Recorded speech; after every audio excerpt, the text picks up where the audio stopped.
enjoy. Funnest world in game in the history of games. A game like no other. What? Oh, nothing. Games and Toth. Yes. The funnest game around, the game of Elenia Toth. Let's start with check-ins. Tell us all, please, something of interest that may have transpired in your life this past week. Perhaps a pleasant thing, but could be anything. And something that happened last time you played D&D. Bonus points if it's about another person's play. Michael, please begin.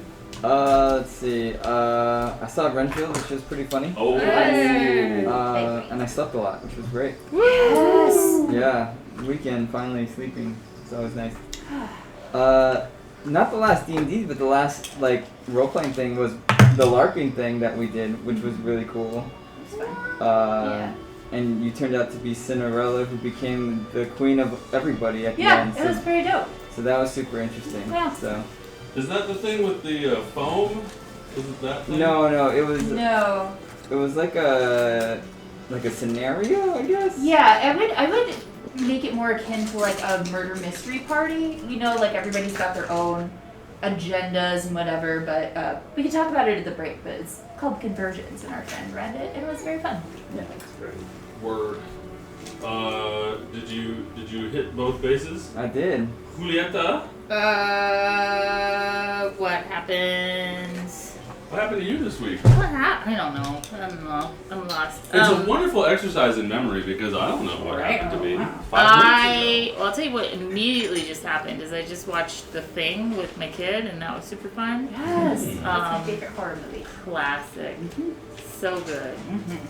And I'm it's one of those, it's great, but I'm also like, they totally should have made a sequel to The Thing by now. It's crazy. Eventually they will. Oh, they will. It had some really terrible remakes. Yeah, but if we could go back to The Thing. Thing 2? TK Carter, all we can. Thing 2. Another thing. Thank you so much. Another thing. Yes. And one more thing. One more thing. And it's thing's pretty good.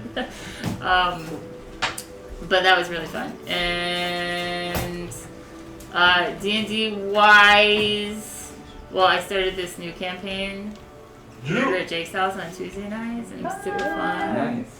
It was super fun, and it was meeting new people, and what a weird group, and I loved it. And I was like, yeah, it was really fun. I enjoyed it, and I really enjoy the character that I'm playing in that one. Which is a what? It's a changeling rogue, but it was really fun because it was starting the game that my changeling is in a form that is not her. She's in a different identity, so it's like playing a completely different character to start, which was super fun. She's a bro named Chad. She's a bro named Chad. And none of us know different. Yeah, nobody knows me there. Fun. But some have suspicions. Something's wrong with Chad. I mean, always, right? Right. Yeah, I was. Timothy? Yes. Sorry, what are the two criteria again? Something that happened to you this week, and something that happened last time you played D&D. Bonus points about another player. So something what happened to me this week? Not a lot. I went to a waterfall. I've been meaning to get up to the Angeles Crest waterfalls ever since the rain's been coming down. I went to Millard Canyon. It's very nice. There was a lot of water. It was falling. Meeting the two boxes I needed to be checked for the waterfall, and it was beautiful.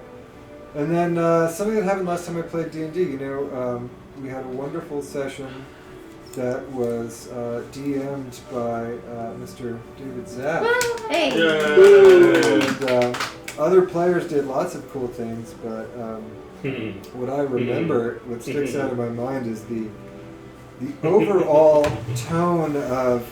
It was kind of solving a small town mystery, which put me in my Murder, She Wrote comfort space. It was like a very Cabot Cove-like small town, and somebody had sabotaged another person's oven, and it sounded like something that the sheriff, played by Tom Bosley, would fuck up and invariably need to call in famed mystery author J.B. Fletcher, the only competent investigator in Cabot Cove to solve it, and it was great. It was fantastic. So that's what I got. Jasper the human. Jasper cast invisible. Oh, sorry. I was working on a brief all week, and I was struggling with it, and I found some great cases and authorities, and it totally turned the brief around, and now I'm really excited to go in front of the judge. Yay! They lose. Evil. Reciprocating at that D&D session, which was really fun, and thanks for those who were there and participated. Sir Chesley closed out the session with this very emotional speech to a girl who had made a bad decision in life and kind of got in a little bit of trouble. And he got down on his knees and he looked at her and he told her that, everybody makes mistakes sometimes. I forgot exactly what he said, You but it was went beautiful. full tilt. How we House. learn from these mistakes. Yes, and then it ended. It was Yes. great. It was really emotional. It was very If you touching. don't have inspiration, you now do. Thank you. Yes. Laura?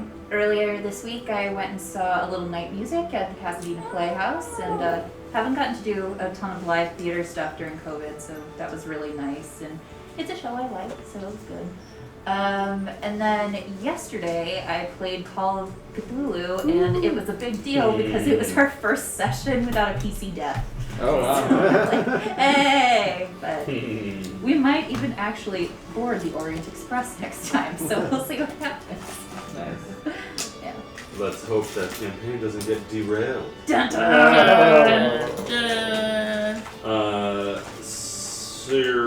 I've been playing way too much D&D. I might have a problem. D&D. No way back. There's no way back. Just more and more D&D. Need more dice. That I don't need. Just more time. More time. So yeah, I had fun playing on this game that's every other Tuesday night, and I'm playing a female Eladrin Bladesinger, which I have been wanting to play. And the campaign that I made that character up for is now back, so I'm gonna make a different character. So the past 2 days I've just been thinking about warlocks and how I want to make a warlock. Favorite class. Yes, well I'm probably gonna do 2 levels of fighter and then warlock, which would be my first multi-class ever. Cool.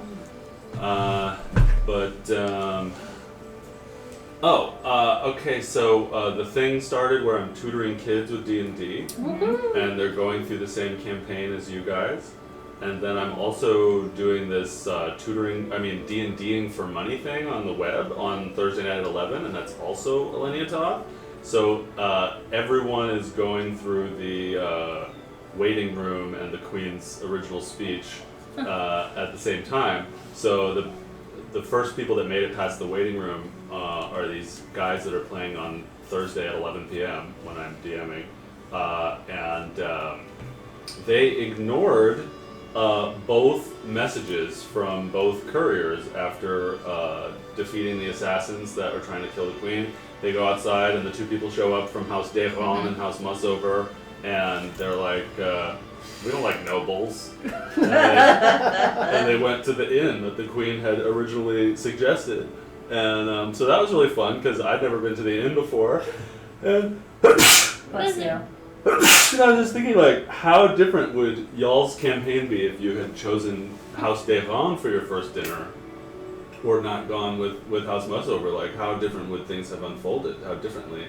So it's really entertaining to be running the same campaign on different people and seeing what else they do. And these kids are all ready to be evil, so they might attack the Queen with the assassins on the first one, and you guys know how that could turn out.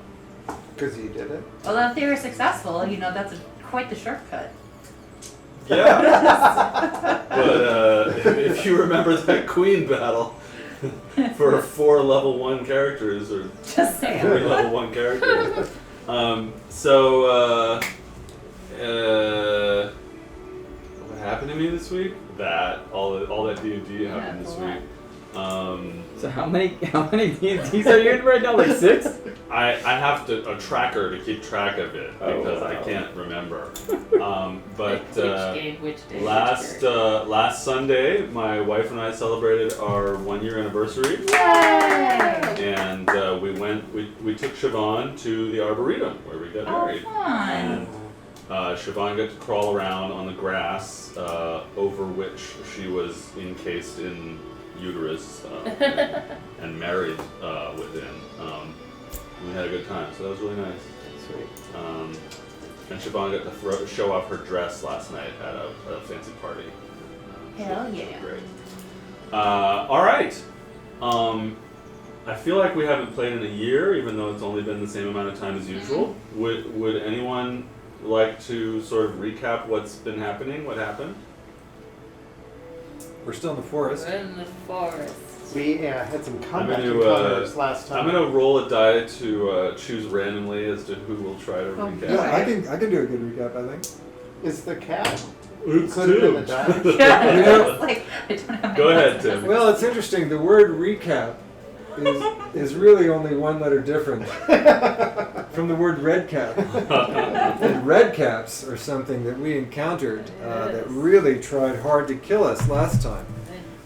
So we are in a shifting forest. We have gathered, I think we've gathered enough lichen to prolong Jasper's mother's life. If not enough, it's like 97.5%. Yeah. 5% to go. But we've encountered darklings and redcaps, and now that we have just about gathered enough lichen and are trying to make our way out of the forest, it turns out that the directions of the pathways in the forest shift, and we may be going deeper in. So now many of our spells are exhausted. Deus Ex is dead. Deus Ex has died. Long guy. brain. Yes, and we are We're carrying. heading towards. I'm sorry. go ahead. We're carrying his cocooned remains with us, which everybody insists on treating very respectfully. Hans knew this guy for approximately 90 minutes and spoke one sentence to him, so he's not feeling the same operatic grief that the rest of you seem to feel. But Not enough He's scrolls not either. fighting to protect us. But yes, but then he didn't fight the gnomes, right? because he knew we had that. Yeah. And if I recall, our last thing was that we saw some sort of structure or something in the distance, and that's what we were heading Yeah, towards. I believe so, yeah. Yeah. Okay. It was the structure that caused us to not go that way. As you stand in the sunlight, Lord Hans, the sun starts to catch your spellbook on fire. Well, good thing I have another spellbook. So I was thinking about that on the way over before I realized I was driving behind Laura and started studying her bumper stickers. But I was thinking about that, and I was thinking like how I learned from that encounter and Dias' death that when somebody falls, reviving them may actually condemn them to death, because maybe it's better to let them be unconscious while the fight plays out rather than giving them a few hit points. They stand up. Good Take job. a full hit. And that's how one of my other characters died recently. Definitely case dependent. Yes. Well, let's get into the story. Were you guys standing in the same area as you had killed the redcaps, or had you moved? We were still in that area. We saw a structure, yeah. Sorry. We were still in that area. It had like a throne area on one side and then a couple structures on the other, and then we were gonna head into that one area that was causing us to go in random directions. Okay, and let's find out. Let's just get caught up on everybody's HP and everything. Jasper, what's your HP and spell slots right now? I am surprisingly have not taken damage in a number of sessions, so a full 23 hit points. And your spell slots? I have one level 1 left. That's it, and then I have used all my bardic inspiration. So I have one level 1 spell. Lord have mercy. And you said 23 hit points? Yeah. Oh, okay. Lord Hans? I have 18 hit points left, Mm-hmm. and according to my log, I have 2 level 1 and 2 level 2 spells left. Wow, strong people. Una, how are you doing? I'm trying to make sense of my notes, but Do you have 42 out of 50 hit points, or is that just a random notation I have it here? might be. I had 42, and then I got a +5 from heroism. It looked like for the temporary ones, and then something happened, and then I got 10 temporary hit points. We did take a short rest.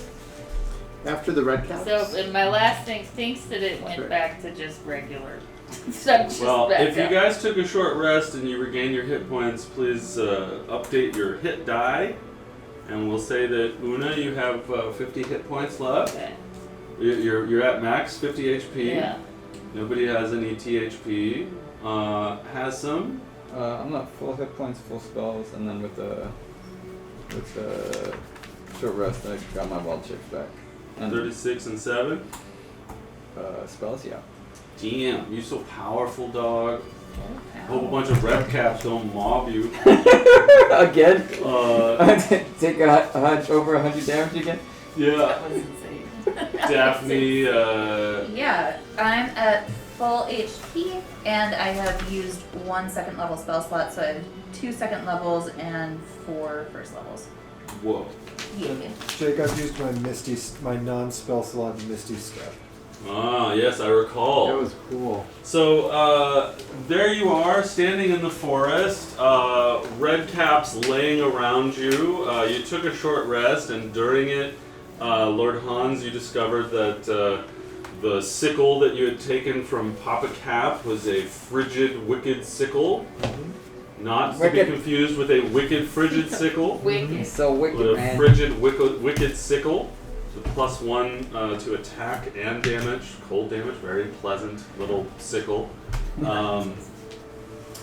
You're not a spider anymore? Nope. But the body of Darius is wrapped up in spider silk, Web, yeah. and his ring and necklace are on his body, but the seal from the Mage College is in Lord Hans's possession because he is a pilferer. It was the closest thing to a scroll. Yeah, the closest thing to a scroll. So there you are. Red caps rotting around you, flies circling their bloody caps, etc. And we saw a structure. Do you guys see over there in the distance? Was there smoke? I forget. We saw a structure. We saw something. What? I don't remember what it was. Well, The direction of what? I think it was southeast. Perhaps we Yeah. should look in that direction Yeah. again. Yes. See It's what what we see. We turned to the southeast. We saw something, right? You guys just look Yes. all around. Yeah, Yeah, right. yeah, yeah. What? Try to Let's see take it. it. Let's Far. take yes, it. it is to the Pigs in southeast. space. Yes. Okay, from where you're standing, you look to the north, and you think that at the edge of your vision you can see that tree that had some squirrels in it.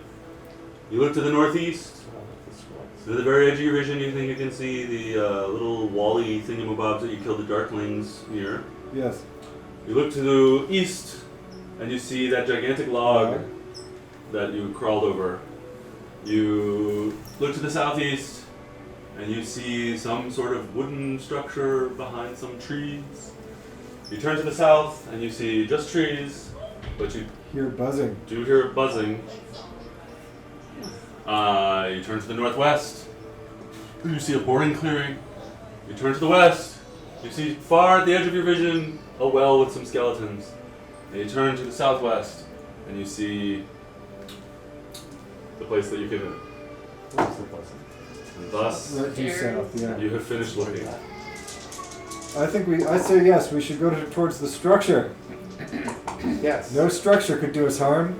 Yeah. A structured environment. Structure is important. So you guys are going to the southeast? Yes. Mm-hmm. Sure. Okay. You I go. can carry Deus Ex like a backpack.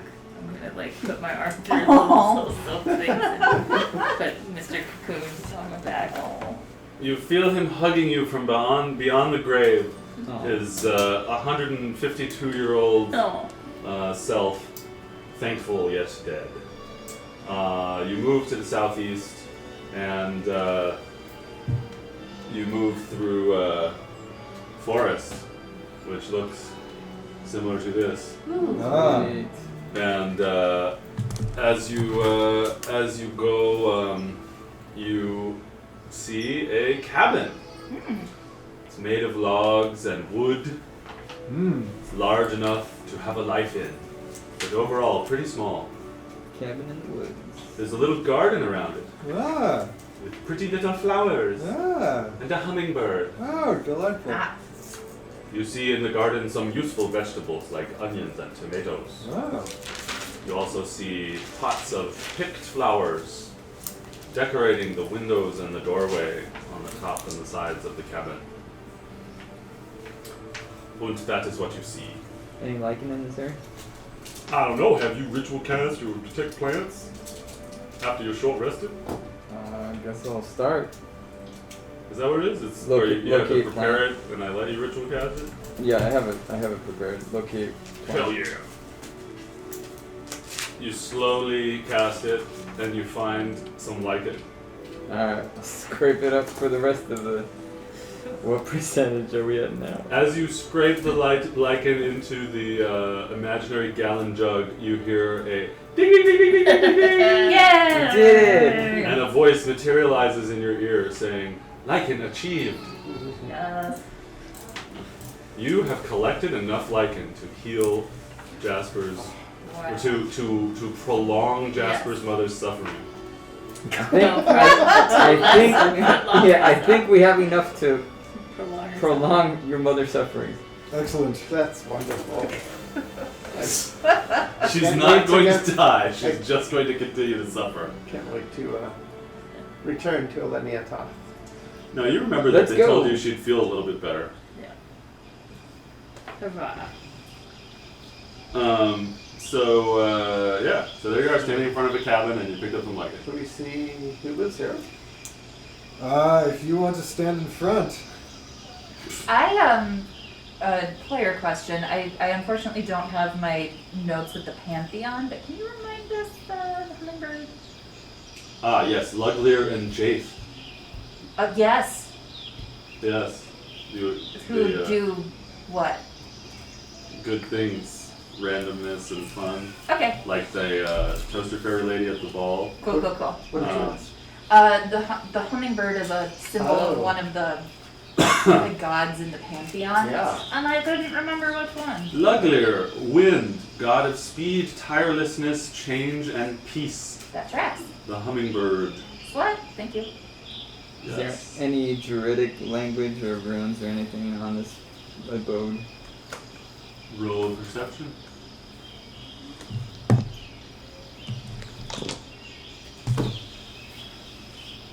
14. You don't see any druidic stuff Okay. on the cabin. I say we this looks like a place where we'd have friends. Let's approach. Fair enough. Alright. I'm curious as to what's in this cabin. Friends might be an overstatement. Una, you and I, let's go. Sure, yeah. Maybe they have some Personal. info about the events in the wake. I'll of course accompany you. Yes, I'll it's stand behind you. it's a bit cutesy for my taste, but yes, let's see who's inside. Okay. We knock on the door.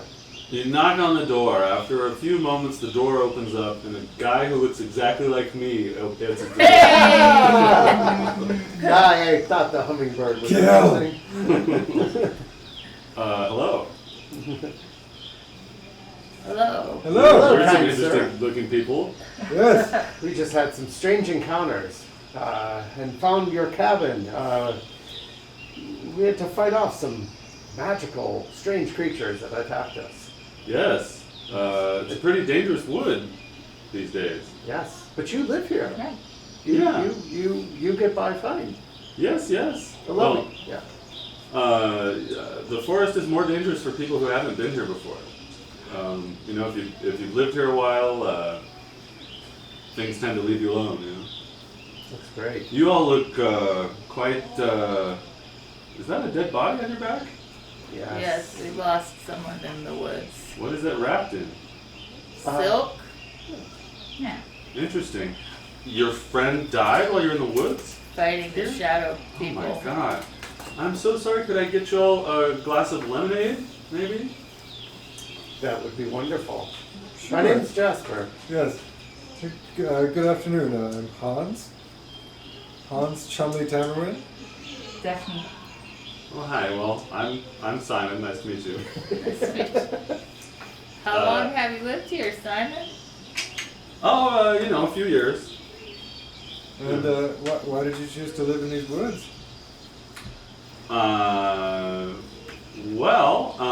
Nora, can you get some lemonade? We could have some guests. And you hear back, yeah, okay. Hold on. Sorry. I'll get you some lemonade in just a moment. So we're from Piscatel in Greater Elenia. I'm sure you've heard of it. Yes, of course. It's a few days north of the People's Cove. Yes, yes.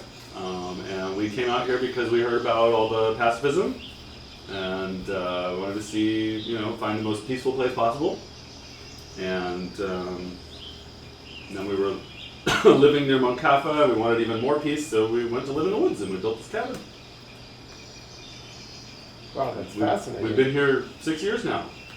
And so as he's saying this, this woman comes out that looks exactly like Erin.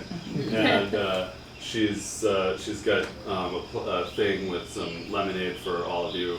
Some, not ice because we don't have that. And then she gives you out some. She gives you some lemonade and she stands there looking like Erin. I'm going to let someone else drink their lemonade first. Jasper will have a sip. How is it, Jasper? Yes. It tastes like delicious, cold, yummy, good lemonade. Wow, this is so refreshing, and it's just what we needed. Thank you so much. Oh, you're all welcome. right? You're welcome. You're welcome. Your hospitality to strangers is remarkable. I really appreciate it. Nora looks around the corner at you and says, well, we don't see people very often, and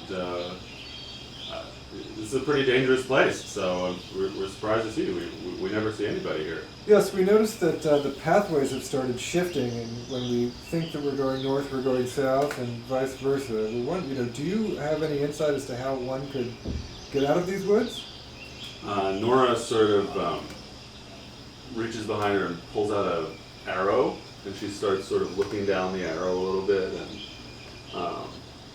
like checking it out and stuff, and then she puts it back in a little quiver on her back, and she says, well, it's there's all sorts of fey magic in this forest, so sometimes it shifts and it moves. There's no real trick to it. What were you doing with the arrow just then? I'm just curious. Oh, the arrow? Well, I'm a hunter. I was just looking at my arrows, I like to look at my arrows, that's all. Oh, yes. Yeah. I understand. You gotta make sure they're straight, Can do I think she's telling the truth? Do I think these people are telling the truth? Go ahead and roll it. Owl feathers, I presume, on the arrows. Hang on, I can't. 14. They seem totally on the up and up. They seem like two people who are chilling in a cabin. There's a heck of a buzzing sound to the south. You know what that is all about over there? Yeah, they both say simultaneously, the bees! That's the bees! Oh. Yeah, there are a bunch of bees over there, and they don't like us much. Oh. Yeah. Bees are important. They are important. Yeah, we try not to bother them, but for some reason they really don't like us. Whenever we go over there, they start buzzing around us and being threatening and such. So. But the fairies, they leave you alone?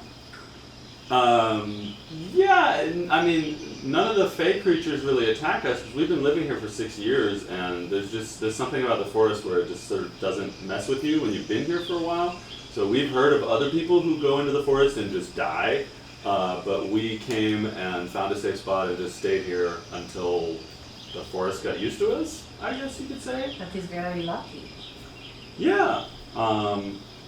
I mean, we were looking for peace and quiet, so we found it. I mean, we're glad to see you, but, mostly we want to just stay away from people and plant vegetables and hunt for creatures and stuff. And have you met a tall, human-sized fairy, a blonde woman? Have you seen her in your travels? You mentioned something about the far north.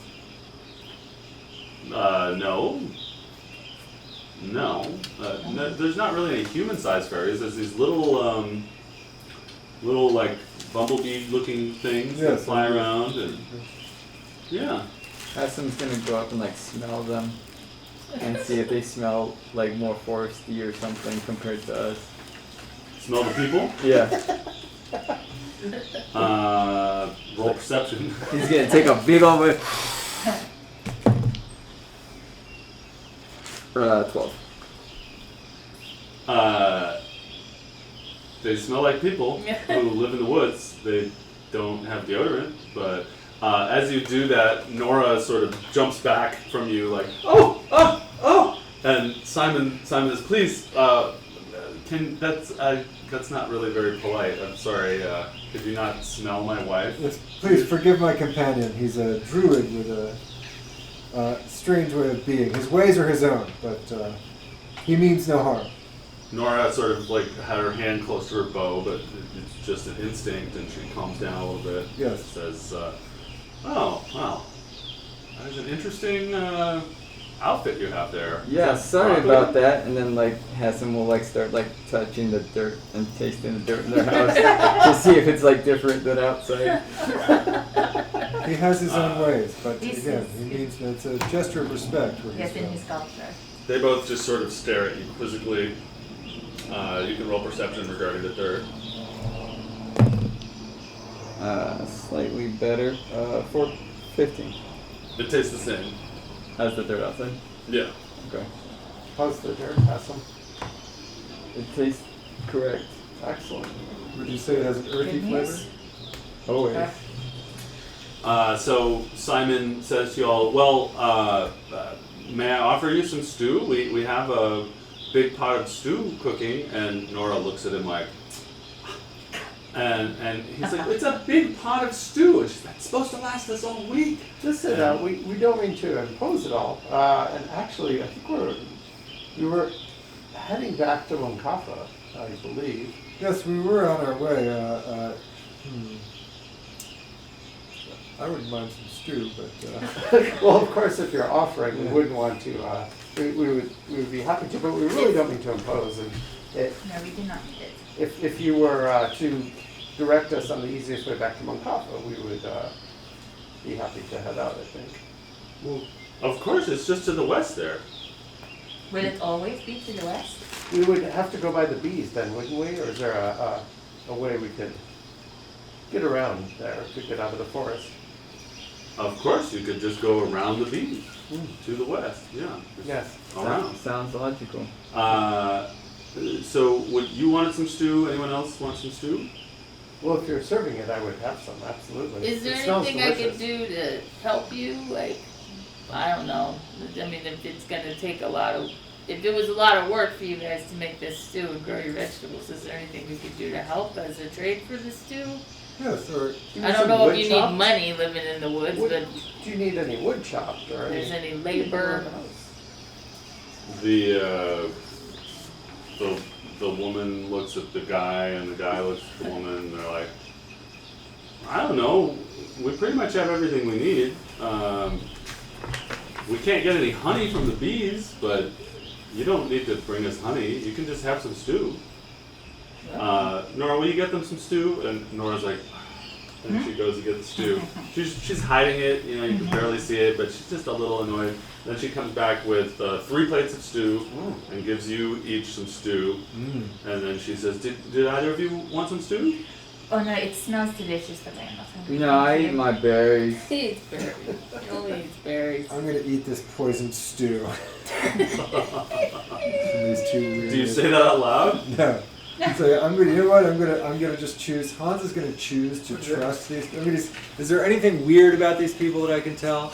Is there anything weird? You can roll No, insight. they're awesome. Jake and Aaron. That's a Yeah. 6. They're fucking great. I'm eating the stew. How does the stew smell? Does it smell? It looks great, right? Delicious. Yeah, it smells good. Jasper's gonna dig in. Yeah, as a I'm player, eating I think stew. it's probably fine. I was Just- gonna- So you have some stew. There's big pieces of purple onions, and there are pieces of potatoes This is and delicious. some diced tomatoes, and you think maybe it's lamb, like a lamb stew, unless your character's vegetarian, whereby they for some reason knew that. This lamb stew is kind of like brown, and chunks of carrots in it, and it's really, really hearty and savory and delicious and comfortable, comforting and filling. And Simon says, did anyone need more lemonade? Do you have enough lemonade? I think I'm alright. I'm still nursing mine. So, what are you all doing in the forest? Your friend died. I'm really sorry to hear that. You must be doing something really important here. We're trying to save his mother. Yes. My mother is ill. She's back in Elenia Toth, and they're only That's where we're from. yes. Yeah, Yes. Piscatel. Yes, we're from Greater. We're from Elenia Toth. Elenia Toth. Elenia That's the Toth, name of the city. Yes. Got confused. Piscatel. It's a town. Yes, to that. It is north of Yeah. the People's cove. Cove. The People's Cove. I hear The the coconut area. That's where my bodyguard Chesley is from.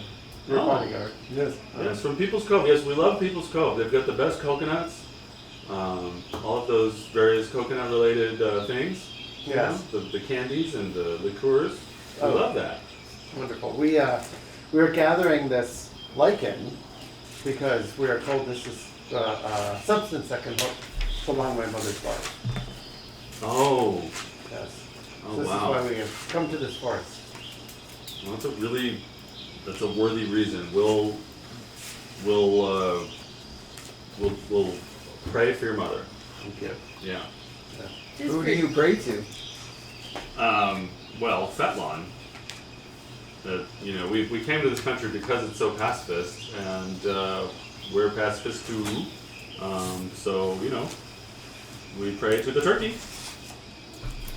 Are you a turkey fan? No. What god do you like? The earth. My God. Do you My like, god do you is like under the the god of the mountain. earth or just the earth itself? The earth itself. Oh, okay. All right. Well, that's good. Well, we pray to Fetlon because we believe in pacifism and peace and self-sacrifice and giving, and his wife makes a little face about the stew when he says that. Fetlon is all about giving of oneself, and that's what we believe in as well. Admirable qualities. Have you been to the island in the lake? No, we have not. Mostly pilgrims go there, which is nice, but we haven't been. Have you heard about the disruption to one of the boats from the island? Well, we don't hear much here. What was the disruption? Apparently some sort of large flying creature attacked one of the boats and some people were killed, including, I forget the exact details, but... One of the 100. Yes. Oh my God! Yes. One of the 100 holy ones was killed? Yes. Yes. That's terrible. It's That, devastating. I don't know if that's ever happened ever. We were told it hasn't. And you said it was what happened to him? That, did you say dragon? What did you say? That's what they said. A dragon What overturned the dragon did you boat. say? It's like a flying monster. The people claim that it was a dragon. The rumor mill says that it was a dragon. Oh. I suspect otherwise, but some attack by a beast from the air. Well, that is really coincidental because we actually saw a large winged shape flying over the forest a few weeks ago. Really? And Nora jumps in and was like, I was scared to death. I was hunting one of the deer from around here, and this thing just roared right over me. And when I came home, Simon said he saw it too. Simon's like, yeah, I heard this sound like, "Ah!" And I looked out the door, and there was something passing over, but I couldn't really see it very well through the trees. It was very large and flying. And we've never seen anything like that. There's a lot of weird things in this forest, but we've never seen anything like that. It was flying low. Yeah. Could you draw it for us? Like I said, I couldn't really see it through the trees. It was just very large. Nora. Do you have a sense of how big you are talking? 4 times the size of this cabin, That's which big. would be out of game. Would be maybe 3 times the size of this room. You said that was like 2 weeks ago? Yeah. And what direction was it coming from, and what direction was it moving when you saw it? It was going towards the northeast from here. So you said it attacked a boat? One of the magic boats? Yes. That's right. What we were told. Oh my goodness. And the boat capsized. And it killed one of the 100 holy ones. That's horrible. Were other people killed too? Yes. Yes. Yeah. Yes, I think there were The whole Almost boat, all of except everybody for on the one. boat. almost nearly everyone in the boat died. That's horrible. Can I ask an out-of-game question? Uh-huh. Are dragons a known thing? Like, or in Yeah. this world? Sort of. Okay. They're not very common, but people have heard of them. Okay. Maybe slightly more than we have.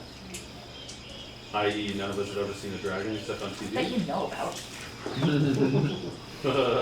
know, you're a dragon. Okay? Some of them You're take other a shapes. bronze dragon. Yeah, okay. To that point, were you able to discern a color? Or did you see only the shadow? Simon does a history check to see what he remembers. Pretty good. He does a past perception check. Whoa, it's a nat 20. Oop.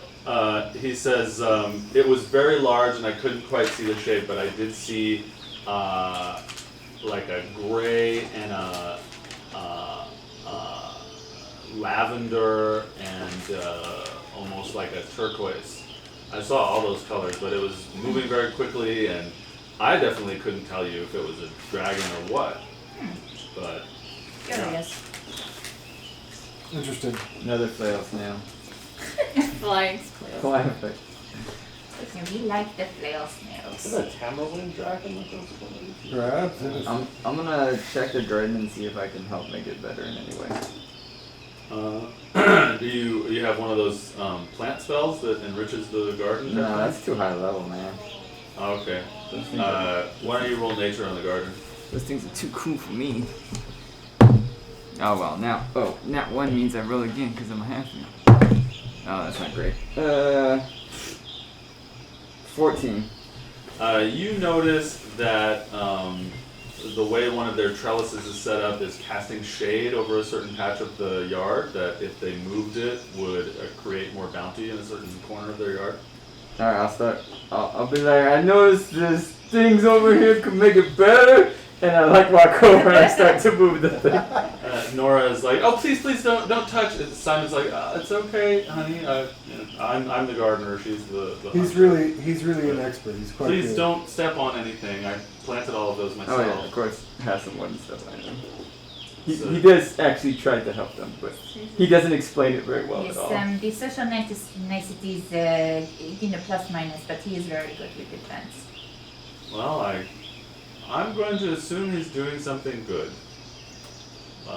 And by the way, I really liked your tiara. I was thinking about, you asked me about a blonde sort of fairy woman or something? Yes. She was an elf. Yeah, and you said something about the north. Yes, exactly. I don't know anything about that, but you sort of reminded me the Fey energy here. Yes. There's some kind of connection with the Elven Dell Right. between here and there is what we've heard, and the Elven Dell is far in the northwest. Ah. Yeah, Thank you. it's like under Unskilt and north of Rocinante. Well, thank you. That's very helpful. Yeah. I'm not exactly sure how it works, but there's some kind of Fey connection between that. Hi, Siobhan! Don't mind us. Hi, jumpsuit. Erin, I'm currently role-playing 2 characters that are exactly like us. Uh-oh. Uh, Excuse us. I just gotta get her bottle of medicine. Sure. And she'll wail if I leave her alone. So Nora says that. You okay? You have enough space? Thank you. Alright. So So Simon says that about the thing. okay.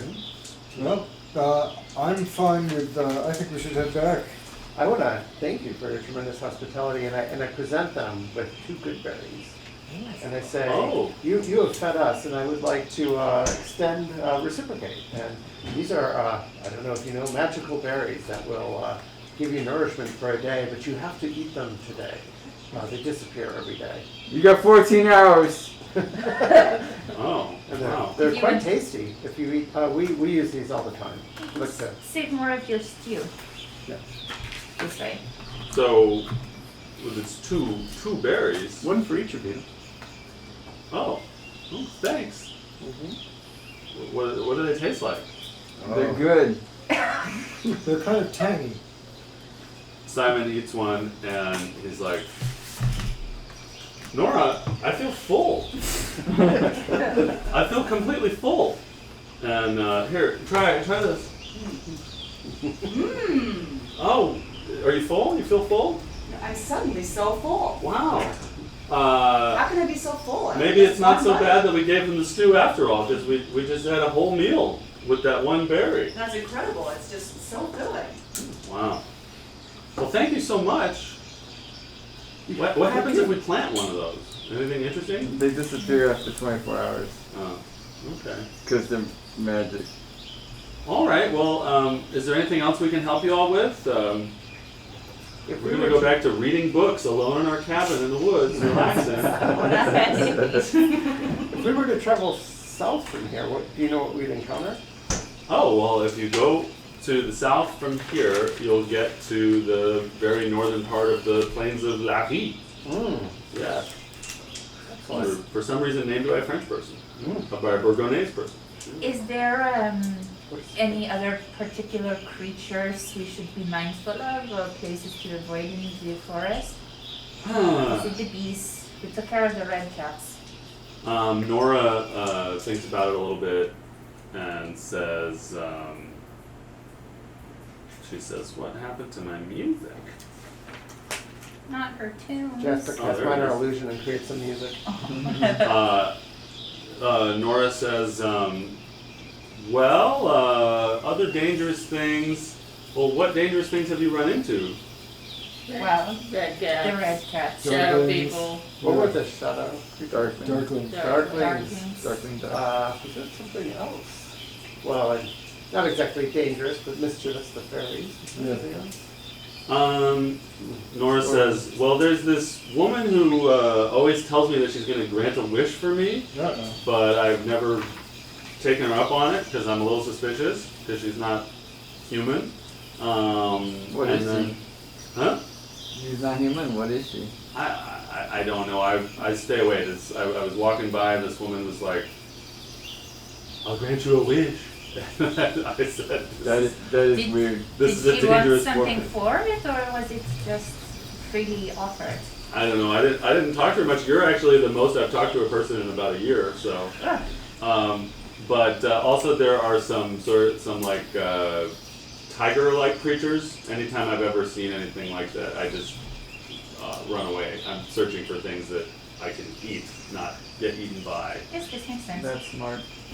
But you mentioned the darklings. I've seen them, and they leave me alone, thank goodness. And the red caps, thank goodness, they leave me alone. Really? So yeah, it's a benefit to having lived here a long time. Yeah. Well, I would suggest maybe we head south to the plains of Ali. And circle back. And circle back to Moncasa. Sounds good to me. Much as it'd Good be idea, interesting yeah. to encounter a woman who claims Yes, to grant yeah. wishes. No, I What? think You we don't should want a wish? probably avoid a woman who grants wishes. What if it's a great wish? No. I We kind could- of would have some. I'm interested in being this We way. could get rid of all the evil without having to do anything. No. You don't get something for nothing. That is not how the world works. Well, we've I'll definitely. explain it later to, I guess, all of you. Oh, okay. So the couple says, well, you know, if that's everything, we're gonna head back inside. But thank you for helping with our garden and for the berries. And Yes. they head back inside. And as they go, Nora almost trips on something. Oh, She goes, Enjoy Jeopardy. It's disproportionately started. yes. And they Jeopardy say, the book, yes. Yeah. They say, we're gonna go play a trivia game with each other. And they head inside the cabin. Okay. South, shall we? Yes. Yes. Okay. Sounds good.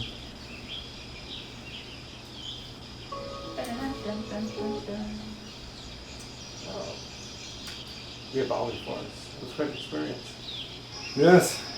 Can't believe you didn't ask me if they had any scrolls, huh?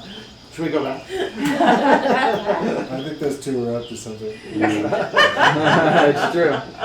They never showed us their baby that I know was in the back room. Well, you know, strangers. Yeah. You know. Danger. Yes. You guys head south? Eccentrics in a cabin. They have a plan. He's writing a manifesto. So you guys head south and you leave the woods and you walk onto the plains of La Rie, which have numerous elderbeasts wandering around on them, grunting, along with the spotted horses that are standing near them. And you are to the east of Moncafa and to the south of the lake. Alright, Let's head back to Moncafa. Yes. You head back to Moncafa. As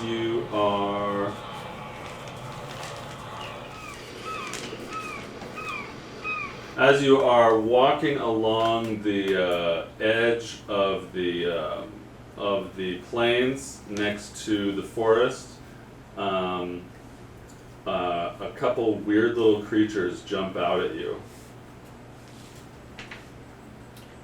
And they look like little green, something fayish about them, and they're both wearing jester hats and carrying a little jester like stick with a little version of their own little green head with a little jester hat on the stick, and they hop out of the woods and start walking in front of you as you walk through the plains. And How tall are they? They're just... they're as tall as Bon, and they're giggling. They're little creatures, and they're like and they're like waving their little jestery things at you. Hello, friend. As they come out of the woods, and they don't respond to your words. They're just giggling and walking up to you. Daphne's definitely doing that thing where if you go to a magic show and someone actively does not want to get chosen, you know what I mean? Like look anywhere else. Try to like go towards the back of the group. Look Yeah, anywhere exactly. else. Do I have any idea what these creatures might be? Not like this game. Why don't you roll history, and everybody put yourselves at where you would be if you're walking from the west to the east. No, from the east to west, and this is the forest. So the forest is to the north, and this is to the south, right? You're walking this way towards Moncafa.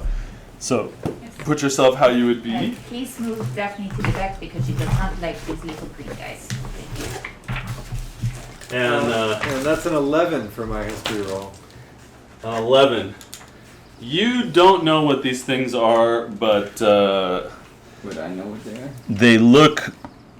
The only thing you could really say about these things is that they look goblin-esque. No. And what was that, Hassan? Do I know what they are? Have I heard of these things from our land? You want to roll nature? Sure. Oh, terrible. 9. You don't know what these things are. They are not from Parvus, so much as you would assume they're something fey from the fey forest. Do we consider this an invasive species? As much as you might think they are invasive species, they are. As much as the fey plane invading the material plane would qualify as an invasive species. Well, that is a topic for heated debate. Yes, very heated. So yeah, these creatures are walking towards you and going. Oh, they're walking towards us. Are they walking? Yeah, they're walking towards us. I thought they were walking in front of us, but ahead of us. They popped up in front of us out of the forest and they're starting to walk towards us, giggling. Oh, Okay. no. Yeah, they sort of cut you off. They walked out of the forest in front of you, and then they started giggling. Oh, no. And so yeah, they're coming up on you. And here, I'll pass this around, and I guess don't look at the bottom.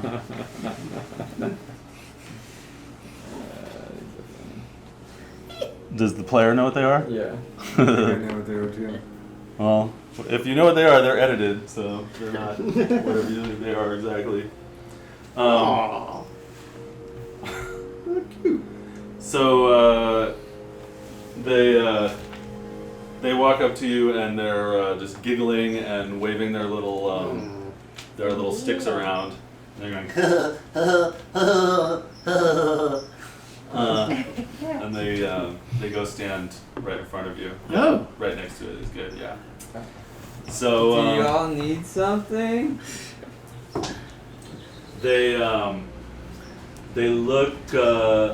look at you and kind of smile with sharp teeth that feels a bit threatening. I'm not feeling so good about this, fellas. Yeah, I think Good friends. I think I'm gonna go ahead and. Do y'all have a good joke? You guys are laughing a lot. And they go. I find this comedy quite broad. Yeah. It's not to my taste. I'm gonna go ahead and. Hans is gonna cast color spray. Oh, interesting. Hans You're attacking them? has been wanting to cast color spray for a long time. And these Okay. creatures happen to be in a 15-foot cone, which has yet to happen in the course of this campaign. He's gonna go ahead and cast color spray. Well, I'm gonna take that as the start of initiative, and these guys are staring at you, and are not gonna be surprised as you step up and start chanting and spreading your hands. So, everybody roll initiative. First time I roll high. 12. Ooh, not good. 10 for Jasper. 14. Hold on. What'd you get, Hassan? 17. Nice. This one, I'll play this one. You said 17, Hassan? Yeah. And Una, you said 14? Yeah. Daphne, what do you get? 18. Oh shit! Woo! Too bad for you guys. These things roll high as fuck. Nice. He's like, oh no, I'm so sad. We have to fight these guys and probably kill them. Well, we'll see what happens. We'll see. I want a different battle song. Put on We Are the Champions. Let's do this one. So these guys are like and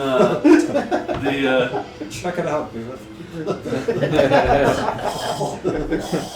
These guys are like adventurous. Adventurous. So the first one looks at you and make a wisdom save. 11. You are affected by Tasha's hideous laughter.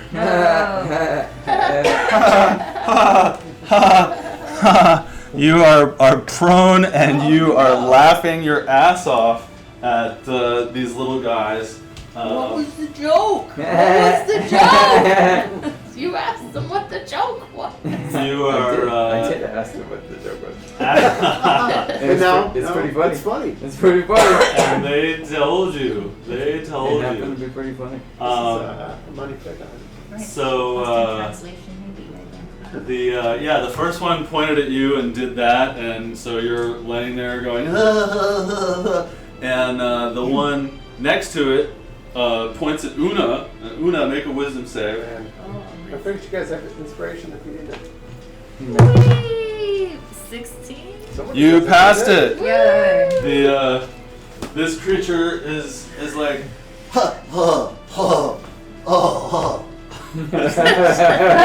seems oddly it seems oddly disappointed, and then all of a sudden you see appear up here Ah, Oh, that's where I was gonna go. another one. Oh, push it off. oh boy. And he sees you from up there, and he's waving his little thing, and he's like, ha ha ha ha, and I guess he thinks that he has the drop on you or something. And oh shit, guys! Oh no!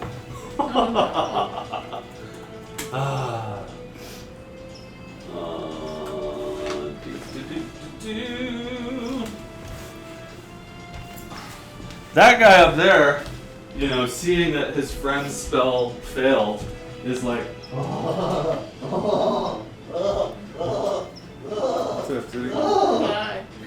God. The And, disc is coming.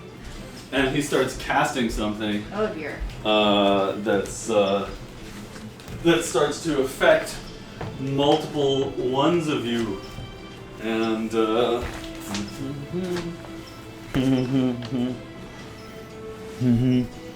it's everybody but Daphne. Ooh. He casts confusion on those all four of you, No. and so everybody makes wisdom saving throws except Daphne. The Tell one me with the what you highest get. wisdom. Yeah! 22, baby. You pass. 6. You fail. Inspiration? If you Oh want. yeah, that's true. Nat 20. You Yeah. pass. Wisdom, right? Yep. 10. Wait, You fail. wait, but Well, he's you're out already, already. he's already laughing. I can get both. Oh. You can have a double up on spell. Okay, I'm gonna use my Yeah. inspiration and try it again. Because Okay. one's just incapacitating, the other one is something. Never mind. Sorry, I suggested it. That was a terrible suggestion. Okay. You're charmed, Or confused. and he's. Confused. Yeah, I don't have one that's confused. Oh. So we got charmed, and we might have to do incapacitated. Yeah, We'll do I'm incapacitated confused for and you. incapacitated. Yeah. And the one who's casting the spell is disappointed that it only affected one of you, but he's also. It looks like one of us, but it is actually two of us. He doesn't realize the one on the ground. Yeah, the one Also on the ground confused. is confusedly laughing now. So you can't take reactions, and at the start of each of your turn, we'll roll a die as to what you're gonna do. At the end of your turn, you can make another wisdom save to get out of it. And Tasha's, you get a roll at the end of your turn as well? Yeah, okay. And whenever we should start hitting handsome guys. Let's just wail on him. Remember when you paralyzed me? Poison?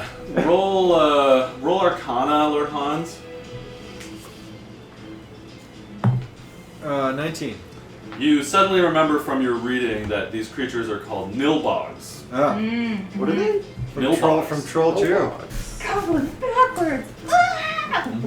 It's a new cartoon troll. Daphne, Oh my God. Daphne, you're up first. Right. The two that are standing right next to each other, she is going to cast some good old Toll the Dead. Except this time it just sounds like boo. You're not funny. Get better material. The little goblins are like, the Nilbogs, and let's find out if they can withstand the tolling. Yeah, DC 15. They both fail. They Yes! both rolled 3s. Because they know in their hearts they are not friends. Roll damage. One of them has 4 necrotic damage and one has 7. Okay. Both of them use their reaction to reduce the damage to 0. As the boos are being surrounded by boo, not funny.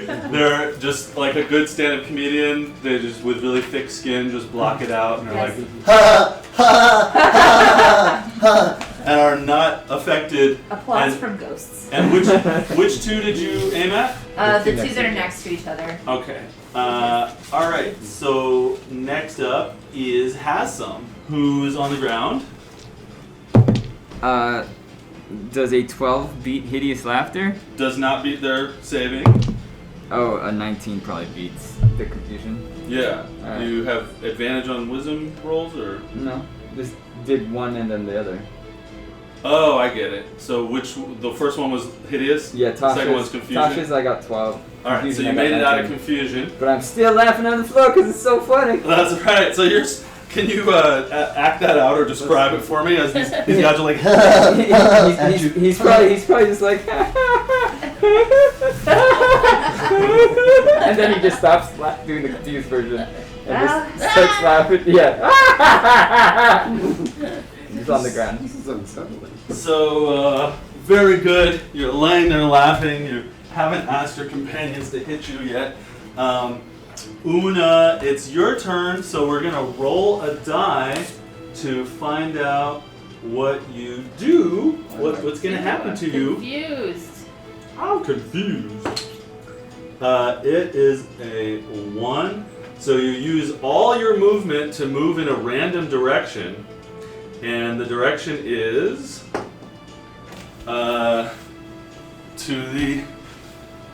this way. So you go 5, 10, 15, 20, 25, 30. So you run all the way over there.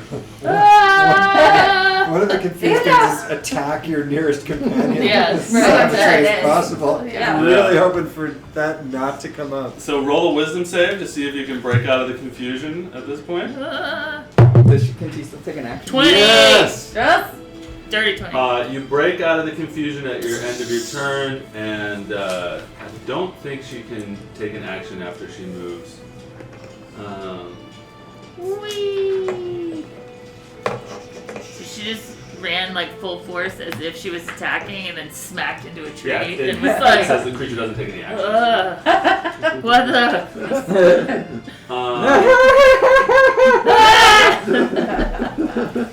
Alright, so Lord Hans, it's your turn. Color spray.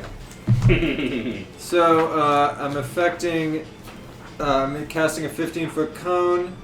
I'm rolling 60, 10, and so that's 8 plus that's 10, 16, 26, 32, and 42. So if either of those guys has has 42 hit points or less, he's blind. Mm-hmm. So, and if they combined have, here's what it is. So you're casting it on the two guys on the ground, right? That are in a Yeah. 15-foot cone in front of you? Starting with the creature that is Okay, the they're lowest, both blinded. I can read over here. So they're blinded. a blast of bright colors bursts from my fingers in a cone. The glare fries their retinas. And then Hans is going to move. Hans is going to move right back next to his good buddy. But not too close. So right next to his good pal Daphne. The Nilbog that's up on the chunk of stone looks down at you, at his friends getting blinded, and looks at you and goes, So, that's too bad. Didn't do any damage. Jasper, your turn. Okay. Choices. Okay, so I'm going to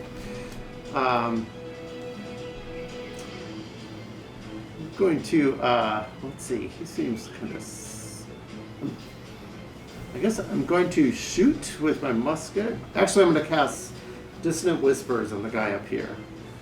Okay. Okay, so wisdom saving throw. He has a critical fail. Okay. Nice. Excellent. So he's going to have to move away for 1 turn from me. And he takes 9 HP damage of... As you think he would take that damage, he goes and just reduces the damage to 0. Okay. But he does have to spend his turn. He does have to immediately take his reaction to move. Or no, he used his reaction to negate the damage. Right. He has to immediately move as far away as he his can. next turn he has to move. No, it happens. Says right immediately. now. Does it happen right away? Yeah. Because it says for 1 turn. So he moved. Okay. And Let me just... You guys know this, I'm sure. interesting question. I thought it was his turn. He has to use it.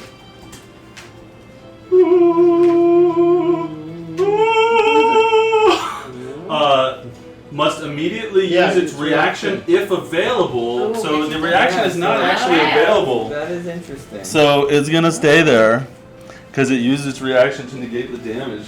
Yeah. Nilbogs, they are really strange creatures. Huh, okay. So then...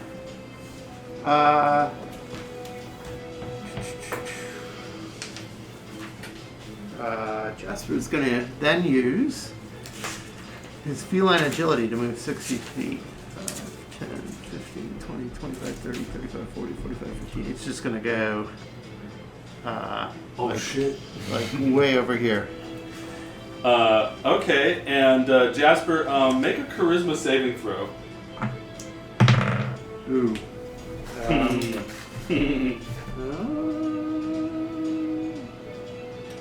Do you have inspiration? Yes. Yes, you do. Yeah. Okay, 22. Okay, everything that happened on that turn still happened. Okay, that's good to know. Alright, okay, it's Nilbog time. The one that casts, the one that has the hideous laughter going on the homeboy is feeling. Can I ask a question? Yeah. Would the blindness have broken that guy's concentration? No, Okay. only damage. Okay, thanks. So that guy is going to is gonna say Who blinded me? and, he's going to take this little teeny tiny bow on his back and try to shoot it into the area in front of him. And we'll find out if it gets anywhere near you guys or not. It does. We'll find out if it hits or not. It doesn't. So he shoots an arrow blindly that sort of streaks by Daphne, and he's like, okay, hang on a sec.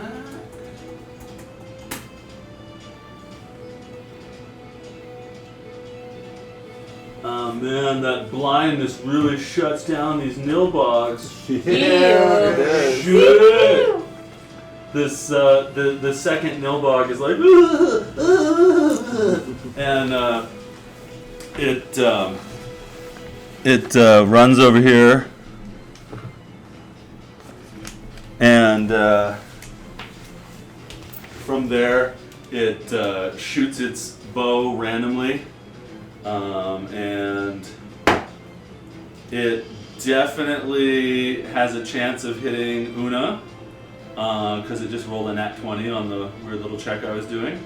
So it's shooting its tiny bow at you, which has a range of 80 feet and 320 feet. And it hits. Surprisingly, the teeny tiny little arrow flies all the way across the space by the blinded goblin and stabs you with its little teeny tiny arrowhead, and you take 2 piercing damage, and you must make a charisma save.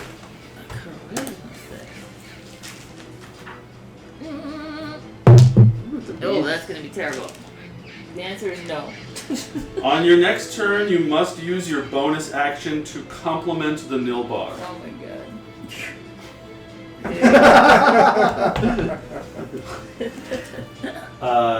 So keep that in mind. Alright, so the third Nilbog that's up on the rise, what happened to it? Is it okay? It's chill. It's good? Doesn't he have to run? Nope. That was last round. No. So he's gonna try to think of something really good to do here. Alright. He's going to cast a spell. Let's find out the radius of the spell. I'm always misplacing things. You're already laying on the ground. We'll do it over here. So he's going to cast a spell that hits a 20-foot cube over there that includes you two casters. And he goes, and he points his little thing at you, his little scepter. And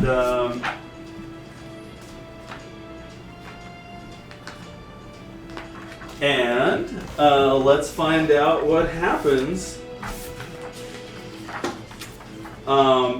In that 20 by 20 sphere, all of a sudden, all of these bouquets of flowers start to appear, and popping up from the ground and popping up in the air around you two, and you Doesn't seem so unpleasant. you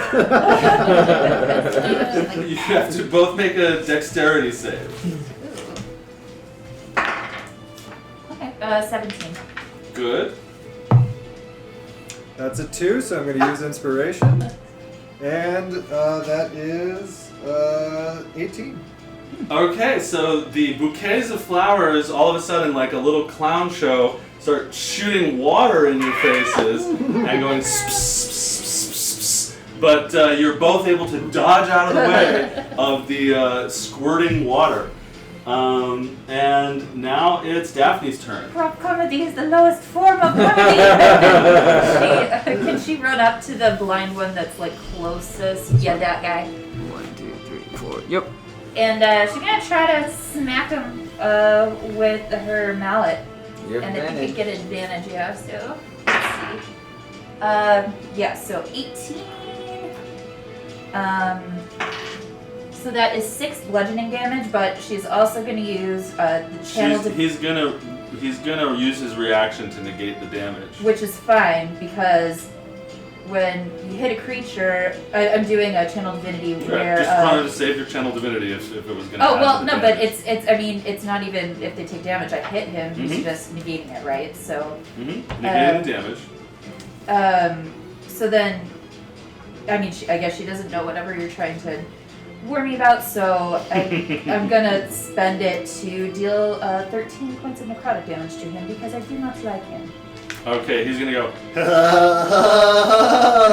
and negate all the damage with his one reaction.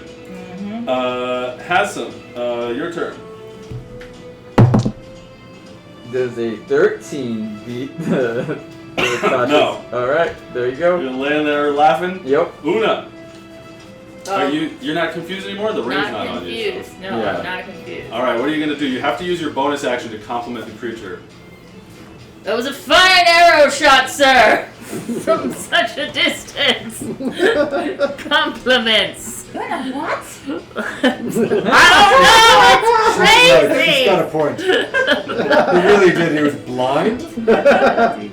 I mean, yeah.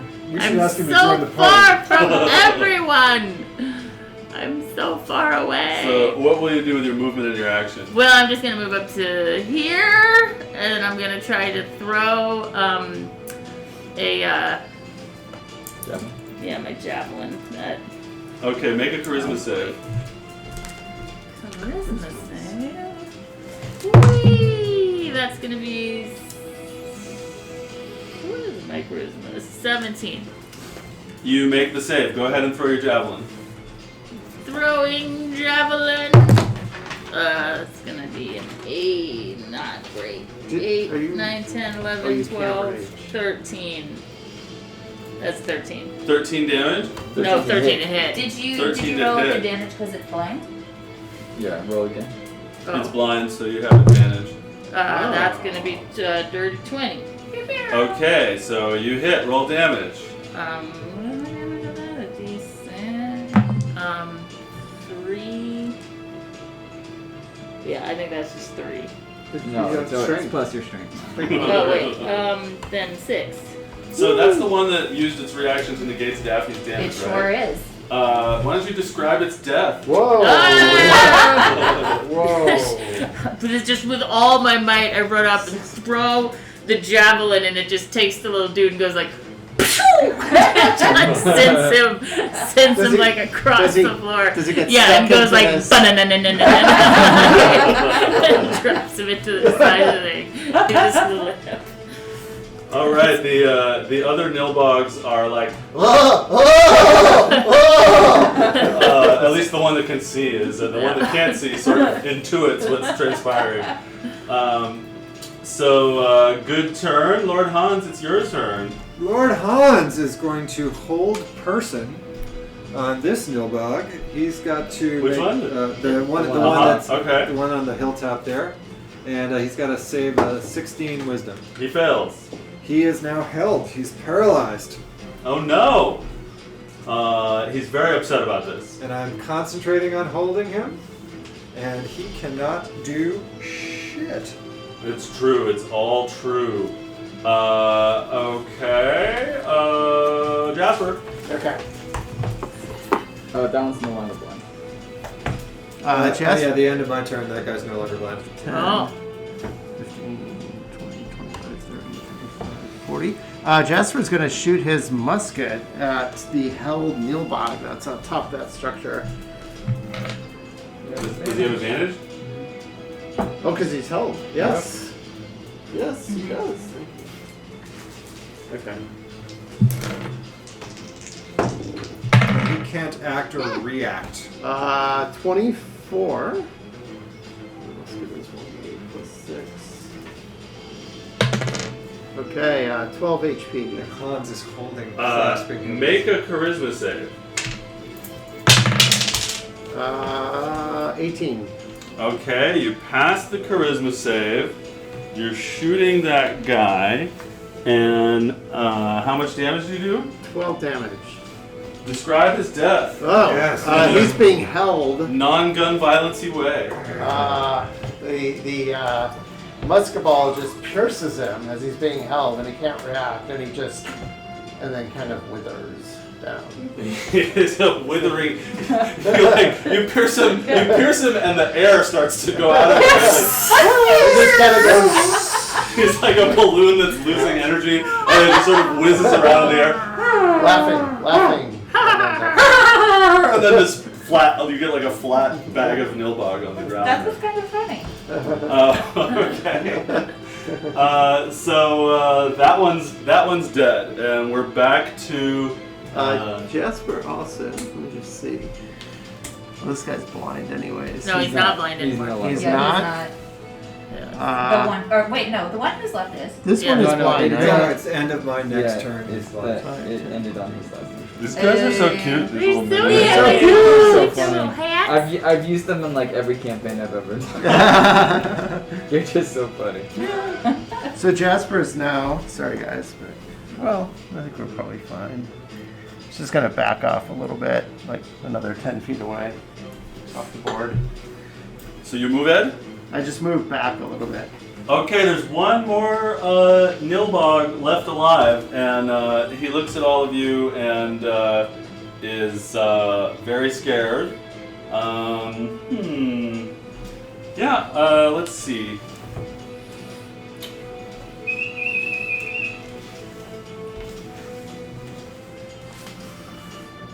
Five, 10, 15, 20, 25, 30. 5, 10, 15, 20, 25, 30. He disappears into the woods. He doesn't want to die.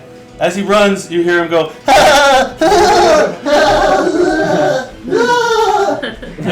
Very easy to find. and from the woods, as he runs, you hear a chorus of in the woods. All right, let's get out of here. Yeah. Like, if they really want to learn to be funny, there is this comic in Elenia Toth who is very underrated. Jerry Louis. Liam Bergon.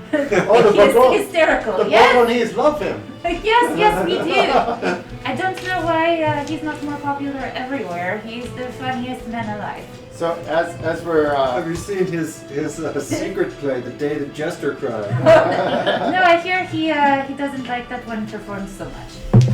so as we're getting ready to leave, Jasper will cast minor illusion and create like an audience, like applause effect for the nobodies in the forest to hear. Well, difference of opinion, I suppose. So there you are in the plains of La Vie, with a couple dead nilbugs near you, and They have scrolls. I'd like to search the dead nilbugs. I would You like okay to now? brief the one. Everything is your laughter Do they over. still, it do they ended still when have you those killed that sticks No, nice. with the Yeah. hats on them? Jasper will take one of those. All right. That would be great to use on stage. yeah, they have the sticks on them. Anything else? Definitely no scrolls on these nilbugs, which are not wizards. The only thing of interest you really find is that they both have those sticks. They have little sticks with little paper mache, or woods mache heads, goblin heads with little hats on them, Oh. and little bells. And there are two sticks. I'll take. I don't need the stick. Anyone else is welcome to take one. You could do a wield then, Jasper. I could do a what? You could do a wield then. Yes, I will You take could both. take them together and make a baton. You can make them No fight. Yes, both. I think we should get a move on to get away from Yes. these nasty little. Maybe we should stay a little bit away from the forest Yes. as we head back. I mean, they were pretty funny. So you guys are heading west Yes. towards Moncafa? Yes. Yes. All right, you are walking through the hot, warm plains of La Vie, the moaning elderbeest surrounding you. Every once in a while, you hear the bray of a spotted horse as the oppressive heat of the plains of La Vie that seems to continue no matter what season it be. Continues to assault you. You all gain 3 levels of exhaustion, just kidding. And you start to come upon the walls of Moncafa. Ah. The wildebeests are yelling at each other as you get closer to Moncafa. Well, I'm for staying the night here and then chartering a boat out to the island tomorrow morning to look for entrants. But I'll leave it up to the party. Sure. Is there somewhere we should take Monsieur Akis first? Yeah, Yes. Maybe let's talk to the mayor again and see if they're. We can, secure his body somewhere till it can be properly transported to his family. And then yes, we can hire the boat. Jake, would you hit any button on the remote? What time of day is it now? It's late in the day. I'm Right. probably back to 11 armor class. Well, let's see. You guys, got up at 6 a.m. and went into the woods? And so you battled for a while and walked for a while, so let's say that's 4 hours, and you had a short rest, so that's 5 hours. So that puts it at like 12 or 1, and then you explored some more, so we say that's like 3, and you leave the forest, go to the south, and another like 3 or 4 hours, so let's say you're getting back to the town at about 7 p.m. Approximately. Perfect. Since no one has watches in this world.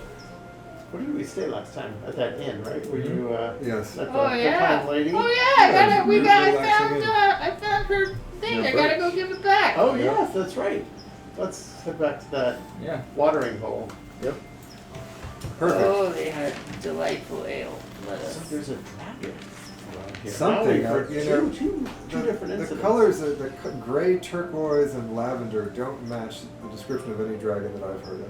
Not the No. Cameron dragon. Let's go back No. to Yeah, it sounds like Sierra's. Cameron Dragon's Oh, killing. yeah. Jake, do I know what a flying gray, turquoise, and lavender 120-foot long creature might be? You can roll history. What would I know from? You can roll nature. That is going to be 25. Oh, it's much higher than I can get. So what did you get on nature? I got 19. Okay, well you both got pretty good scores. Let's see. You guys think about everything that you know about dragons and flying creatures, everything that you've read, everything that you've encountered in nature, and you are fully aware that there are very few dragons in the continent of Cappyrnia Toth, but they are not unbelievably rare. It's not an alien being. There are few. Obviously, they live a long time, so if there are any, it tends to be that the locals know about them. The description of the dragon, if it is a dragon, the description of the creature does not fit with anything you've read about chromatic or metallic dragons. Based on what you've heard, so far you've heard a villager or somebody say that there was a rumor it was a dragon and maybe something else, so you don't know if this is another flying creature, but you haven't read about any other flying creatures that have these colors. It doesn't ring any bells for either of you of other flying creatures that are known in the area that are not dragons. Perhaps it is Galactosh. Or a creature like Galactosh. Could be. Okay, well. So what are you guys up to? We're going Back to Cirrus Tavern and Inn. All right, so you head to Sira's Holy Tavern and Inn. You enter into the town, which, as you recall, is there are very colorful and low to the ground huts. You see halflings with darker skin bustling around the village. You also see a number of pilgrims, which are humanoids and other types of creatures of all types that are wearing robes and have the appearance of traveling. To a person, they all have sort of a solemn air about them. You walk through the village. There are sort of coral-colored walls and black and white geometric designs painted into the walls of the different places, and you end up back at Sira's Holy Tavern and Inn. And you go in, and it's a similar scene to before. Sira is behind the bar, sort of watching things. Your friend is continuing to get drunk. The older lady there, Merelda, she's in the corner getting drunk. There's a large, thick female halfling that is staring at everyone in the most pacifistically threatening way that a person could stare around. And yeah, as you enter the door, Sira sees you and recognizes you, and she lights something akin to sage and starts waving it around in the air and saying, welcome back. I am so happy that you are okay. Yes, good to see you, man of dirt. And she's just, sort of blessing you and stuff. Praise be to Fedlan. What's that? We come back with bad news.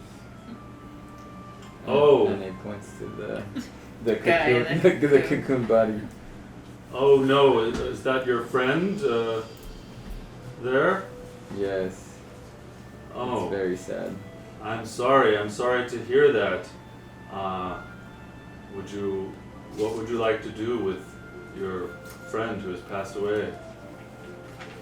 Well, he was a member of The Mage College. Mage Rocinante. College and Rocinante. We need to get him back there into his family or for the proper burial. Is there any way we could contact them? Or is there anyone? Are there any? Is there an emissary or something from the Rocinante that has a place here? Moncafa is a sacred place of passage to the Tower of Contemplation. If you wanted to contact a mage college or return to a mage college, you would need to go to the capital of Etena and contact someone there, or teleport from there, I suppose, if you are friends with the mage college there. But all I can tell you is our local rituals. This is a sacred city. If you loved your friends, perhaps you would like us to perform the ancient Parvusian cremation ceremony. It will reduce him to a vial of ash, which you can wear or carry. Una, how do you feel about that? You're unsure of what his family would want. I don't think he Well, has his family family left. has died long ago. But do we know the tradition in Rocinante? I don't. Yeah. Would anybody know, as a person from the Mage College, what Well, I doubt is an that appropriate burial? Yeah. I doubt the tradition in Rocinante is to carry the rotting corpse wrapped Well, in hold silk. on. It's not rotten. I mean, with the other mages, they put them in the thing, on the Yes. thing. Well, So it might that's be for the something Mage similar. College leadership. I believe that what Deus Ex would have wanted is for his ashes to be scattered on the plot of his family farm where his beloved Amma and Childa once frolicked. And Do we know where that is? I also feel for my friend who's carrying a gigantic humanoid corpse on her back in the heat. The corpse of Darius says, "Hey, I'm not gigantic." How far So away is you, Lord Hans and Daphne would be the people most likely to know what the rituals of Rocinante are. Sure. Is that It'd history? be religion, probably. You'd roll history and she'd roll religion. Okay, I have a plus 0. 16. 14. Based on your knowledge of what happens in Rocinante, they like to put their people on a boat and light it on fire, Viking. the way the Vikings used to do. So In the meantime, I'm going to reach out and touch the webbing of silk, and I'm going to cast Gentle Repose on him. So he, for 10 days, is not gonna decay, and he's not gonna come back as a zombie, and he's just gonna chill out. very good. Have you told us about the burial rites of Sure, I can Rocinante? tell it. Yeah, I'll do the thing and be like, they tend to, they like to send their dead out onto the water like warriors, and then on fire, but not ash before then, I think. Well, it's interesting. We happen to be in a place that has lots of little boats and is on a lake, and we could do that. Or we could cremate him and take his ashes and take it back to his farm. These are not the waters of his home. How far away are we from that other village that she was talking about? The capital. Etena? It's a 2-day How many miles? 2-day journey. I don't know how many miles, but it'll take you 2 days to walk there. What, is it 25 miles or 50 miles? I'm trying to figure out Animal Messenger if I can send up an animal to talk to somebody over there about the body. Okay, tell me more about what you want to do. Basically, I want to, depending on how far I think I would talk to a beast, most likely if it isn't too far, one of the older beasts, cast Animal Messenger to have it run to the mage college there and tell about the guy's death and that the body is going to be kept at this location. Okay, that sounds doable. So the elder beast will be able to go there in a day. It'd take you guys 2 days to walk there or a day to ride on an elder beast. So an elder beast could get there in a day, although it would be very tired, and it would also need to find somebody to talk to. but this plan sounds feasible. So a talking elder beast will show up in the town. Well, These it's are mages. somebody? They've seen yeah, it. it's basically gonna be me. Yeah, you're talking yeah. through. Awesome. And the elder beast will have to walk through the entire city and walk into the mage college and talk to the person there. And then tell them that their friend is dead. Yeah, it's a feasible plan, but it does have its twists and turns. Is there any So birds we're anywhere? Because birds would be faster and easier. Yeah, there are birds. Alright, then I'm gonna do a bird instead. I But, guess, yeah, yeah. can we talk Sorry. about this just for a moment? Oh, Would it wow. make sense to go to the Mage College of Parvus, or to go to, for instance, the, I can't think of the word, emissary of Rocinante? Oh, like the ambassador. Yeah, yeah. Whatever. Because, Well, this guy got hooked up with us through the Mage College. of Rocinante. I don't know how much the Mage College all, I mean, I know they work together, but I don't know. But They do. the yes. whole we met him at the Mage College, Right. and he teleported with us from the Mage College. Well, the ambassador would not. No, he's If it here. were up to me, we would have buried him in the woods. We know. We all know Since, this. since since Daphne has done this preservation spell, if she let us know that. I did. I mean, and you saw me do it. Yeah, to be like, if he's gonna keep for 10 days. 10 days. Yeah. Then I'm also cool with, I would Maybe we can. get, or rent a room at the inn and just leave him in the bed while we go on our trip. Wait a minute, we should bring him with us as, what's that movie? We got We can Weekend at Bernie's? Weekend No, at I don't Bernie's, think so. I'm a little, I'd like to have all my Yes. knotted body on my back if we have to fight a dragon. It's nice. So I think That's a good. we could go put him in the bed, and if you send an animal, and that's gonna take a day or so, right? Yeah, I'll send a Take- bird. To get whatever information, or at least tell them like, we're gonna come and bring this body, and can somebody communicate to? Or they can come and retrieve it. Yeah, but we can leave it in the, if, I would talk to Sierra about paying for the room and leaving this body in the bed, knowing that it's gonna not rot or. Right, it is in a shroud, you know. Yeah. So as you cast Gentle Repose on him in the middle of the tavern with your booming voice and your colors and lights, the people in the tavern all go, as they see what you're up to, and Syrah is like, and she waves her shades now, and amazing, oh wow, what did you do? Syrah asked you. Oh, I channeled the power that I received from the god I worship to keep him as he is for a little over a week, 10 days, I see. about this time. You're saying that his body will not decompose for 10 days? That's right. Oh, wow. Though I don't know with the heat if it is different, but I don't think so. Oh, well. We were planning to perform our rite and cremate him, but I see you want him to... I think we would at least like to explore the option of getting his cultural rites done. You know, I mean, in 10 days, if we have not been successful, we may need to reassess. Yeah.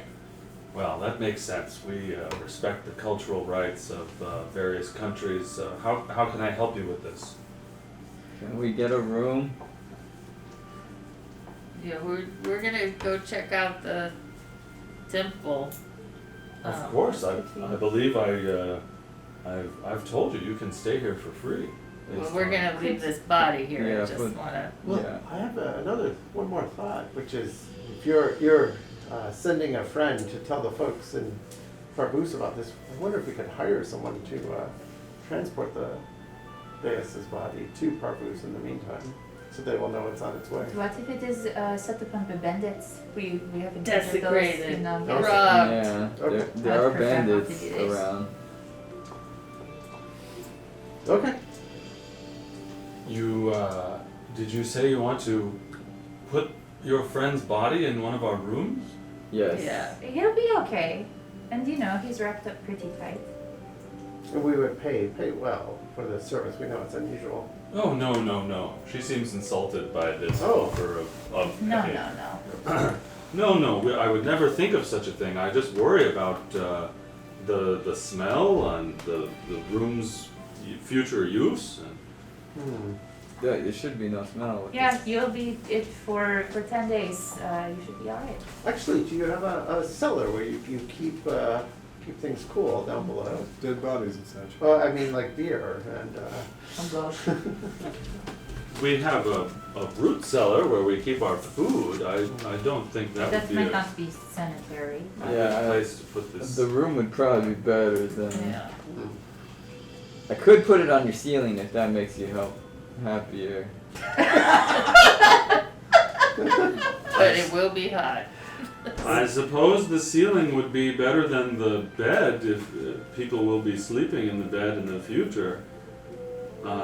As she's talking about this, Merelda pipes up and says, "What's going on over there?" I don't remember her voice, do you? I think that's about right. Yeah, I think that's great. Yeah. What's going on over there? They're casting spells. Is that a body wrapped in cobwebs? What is that? What's happening? We had a lively day in the woods. Pretty astute. Although We did, and I hold up her thing. Merelda! She says, "Cheers! Cheers! Cheers!" Sir! And she drinks like an entire bottle of something. Yes. Liquory. And then she says, "What? I got your brooch! What did you say? I got your brooch!" Just yelling in the Come here, young lady! Come Come here, you 16-year-old person dressed in sails! I go over. I smack it down on the counter. I believe you wanted this. Oh, my brooch! My brooch, my family heirloom silver trefoil brooch! Wonderful! Drinks on me! And she puts just a lot of alcohol in front Yay! of you. Bring more alcohol to thank this person! Well done. Thank you so much! And she pins it on. Right. She was gonna put it away, she takes it back out, she pins it on. It's probably stolen by a fairy. Or a squirrel. I'm not positive. Oh, stolen by a fairy. That made sense. Makes sense. I heard these large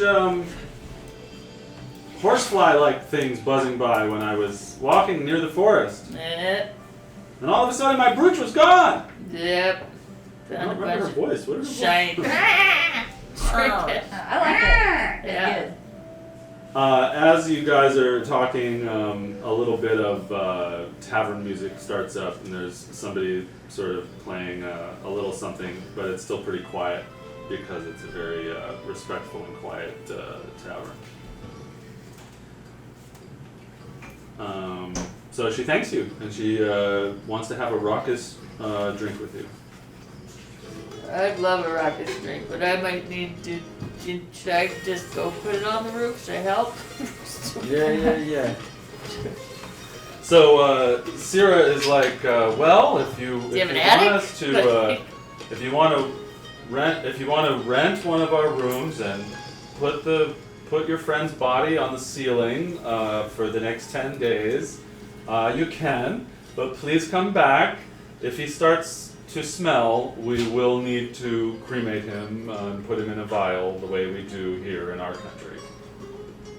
This won't be a problem. Yeah, we hope to be back not too long, just after we go to the Temple of Contemplation. Very good, very good. So, what else are you guys interested in or up to? Well,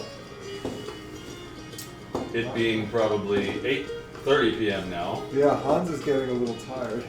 He'd be happy to chit-chat, though. You know what? Hans should ask around the tavern about if anyone's seen his cousin. I think he probably asked Oh, yeah. about that last I time. did last time. Has anyone? Anybody seen a dragon? Yeah. Last time you asked around everywhere, one person had said that somebody fitting your cousin's description had come through the town heading towards the tower, but most people had not heard of him. And again, Merelda is like, yeah, it was a dragon pushed over the boat, kill people. Ah! Are any survivors from the boat here in the tavern tonight or There's no nearby? survivors except for that one Just other the guy. one holy guy? Yeah. What happened to that holy man? He's all One holy man died and one holy man lived, and he went back to the tower. Okay. And that was that Violet Gift? Yes. That's the one that lived? I don't have my notes in front of me, but that sounds right. And Flawless Shore died? Yep. Yep. You're correct. I could pull up my notes, which will have Yes, two sentences Violet saying Gift. exactly that. The Alright. tabaxi. Well, I'll be interested in speaking to Violet Gift, I suppose. Well, if no one's seen my cousin, no one's seen the dragon. Did anyone speak to Violet Gift when he made it ashore? No one really knows. Yeah, Merelda answers your question and says, No, Violet Gift didn't want to talk to anybody. I'm surprised I even know his name. It's one of the 100 holy ones. Not somebody I'd be friends with, but everyone was saying, "Oh, Violet Gift, Violet Gift." And did anyone else see this flying creature? You'll have to ask Violet Gift, but I heard it was a dragon. Thank you, madam. I heard it was a big dragon. I'm looking for birds to do my animal messenger. All right, you find a bird. Alright, I'm gonna do... Have I ever been to that city? When I was traveling west to get to... Itena? Yeah. Yeah, you've probably been there. Okay, so whatever I think is that building is where I'm gonna send the bird to talk to the front desk person. Okay. And let them know that their colleague, Deus Equis of the Mage College, was unfortunately killed in a battle, and we have his body in Lankafa in specific inn, whatever it was called. Okay. And then I'm gonna do it again with a second bird to look for someone inside the Mage College who looks official. All right. So hopefully those two spells, one of them will work properly. And you're not telling them to do anything. You're just telling them about what has transpired. So that they could take the body with So whatever. You're ritual. telling them to come and get him. Yeah. So you want them to come. Yes. Okay. All right. So you're telling them Deus Equis is dead. He's in a room. Come pick him up. Yeah. For whatever ritual that they do. Okay. And you send 2 birds. Yep. Good. Kim, describe the birds. One of them. Well, this is an Africa-like area. What is a Oh red-breasted yeah, we should nuthatch? ask Tim to describe. So the we have birds. a lilac-breasted roller, which is a beautiful bird with a turquoise back and a lilac-colored breast. One of the most beautiful birds I've ever seen. And then we have a bee eater, which is another. Has a beautiful, deep, rich aqua blue on its back, and a narrow beak and a band of yellow around its eyes. Those are your 2 birds. Oh. Very tricky. Very good. So those 2 birds, which are named John and Earl, fly. Fly, John! They fly carrying this message. Your friend Deus is placed on the ceiling of one of the rooms, and the room is locked, and the key is given to Daphne. Oh. And Placed on the ceiling, like with the web, just sticks Yeah. up there. Yeah, Okay. on a shelf. Oh, on a shelf. Wherever. Yeah. he's stuck on the ceiling with sticky webs. Nice. And It's gonna just drop eventually, like how long does But then it's on the bed, and that is what we had suggested in the first place. That's fine. so the key is given to Daphne. It's getting later in the evening. The whole time you've been there have been pilgrims who have sort of a solemn air, wearing cloaks and looking down into mugs. And then there's also been some locals, some dark-skinned halflings playing bocce ball-ish looking something in the corner. And when you cast that spell, they were all like, oh, oh, oh, oh, oh. And then someone started playing some music, like you heard, but very quietly and respectfully, and people are very quietly, enjoying themselves in the quietest, nicest way possible. Time is passing. The birds flew away. The man is stuck to the ceiling, and there you are in the tavern. Merelda attempts to cheers you again. And then, Thank you for returning her brooch. Yes. Marilda, what is the cost of renting a boat to get to the island? We have a free Well, token. I have no That's idea. We have We what? have a free We token got to a free take the token boat. earlier. The mayor gave us, right? Oh, nice. Okay. I forgot about all that Sorry, stuff. sorry. We have to just You'd say have to talk to Cirrus old and- Don, the boatman, Yes. about the price of the boat.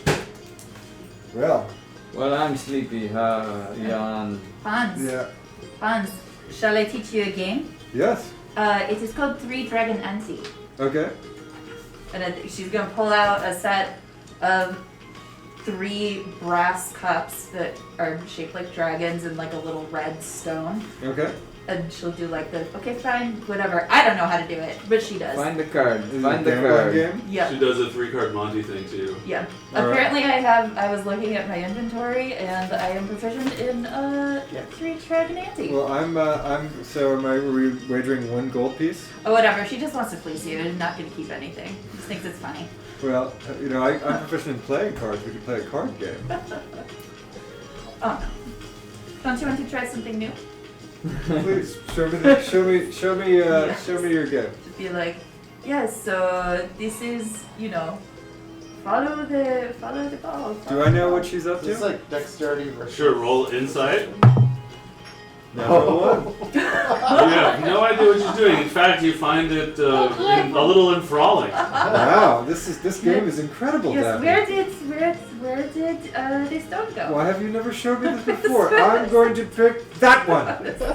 Wait, now it's a 3. It's a 1 out of 3 chance, right? Or did you So slide? you rolled a 1. Well, I think traditionally the Let's carry first over. time you get to find it. Yeah. You always find it Yeah, the you first always time. find it the first time, like, oh, So, good alright, job. I choose that one. Alright.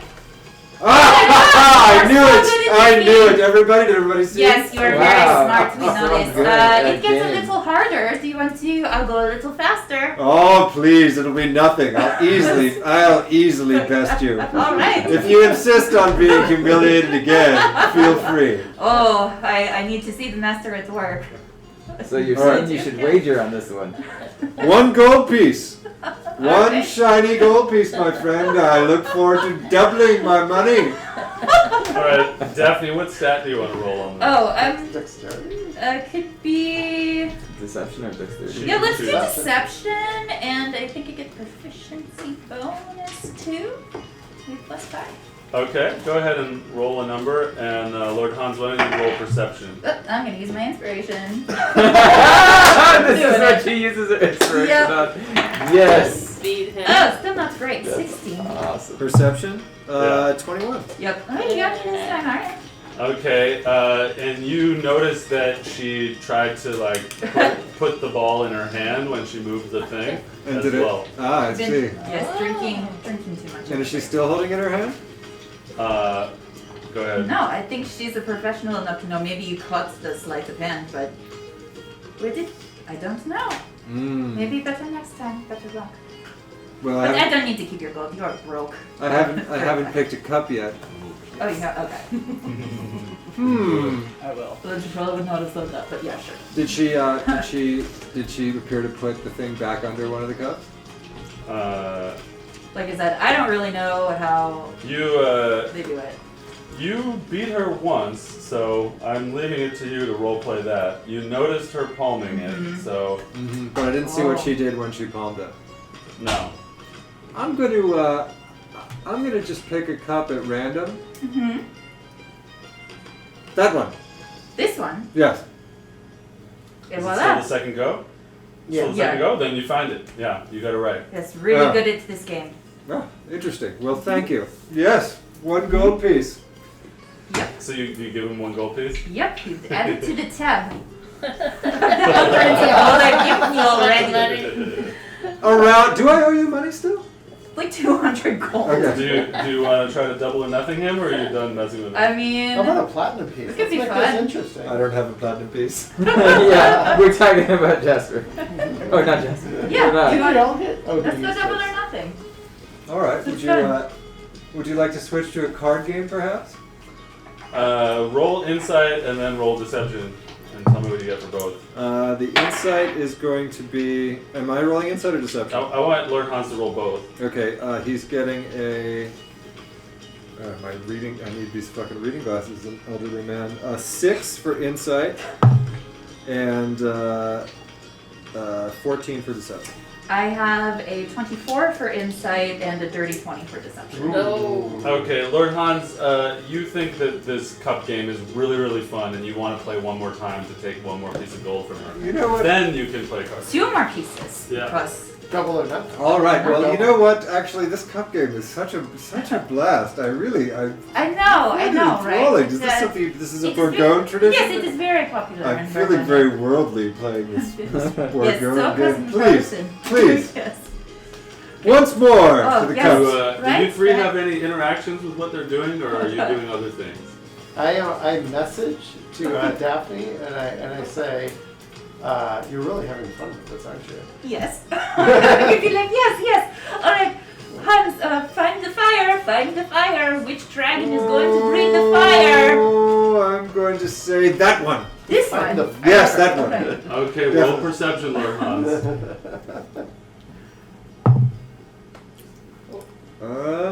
17. And roll deception. Oh, God damn it. All right. 16. You added your tool proficiency? Oh, no, I didn't. No, I didn't. That is an 18. Oh, I'm so sorry. You know, that was really good. That was really good for a first try. Well played, yes. my friend. Yeah. Yes. Oh, I did nothing. You just need to watch. No. So All right, one of Una, these what are nights you we'll up put it to? back on I'm the just card. drinking with Merelda because I'm having drinks. But I'm thinking about how far are we from where the lake is?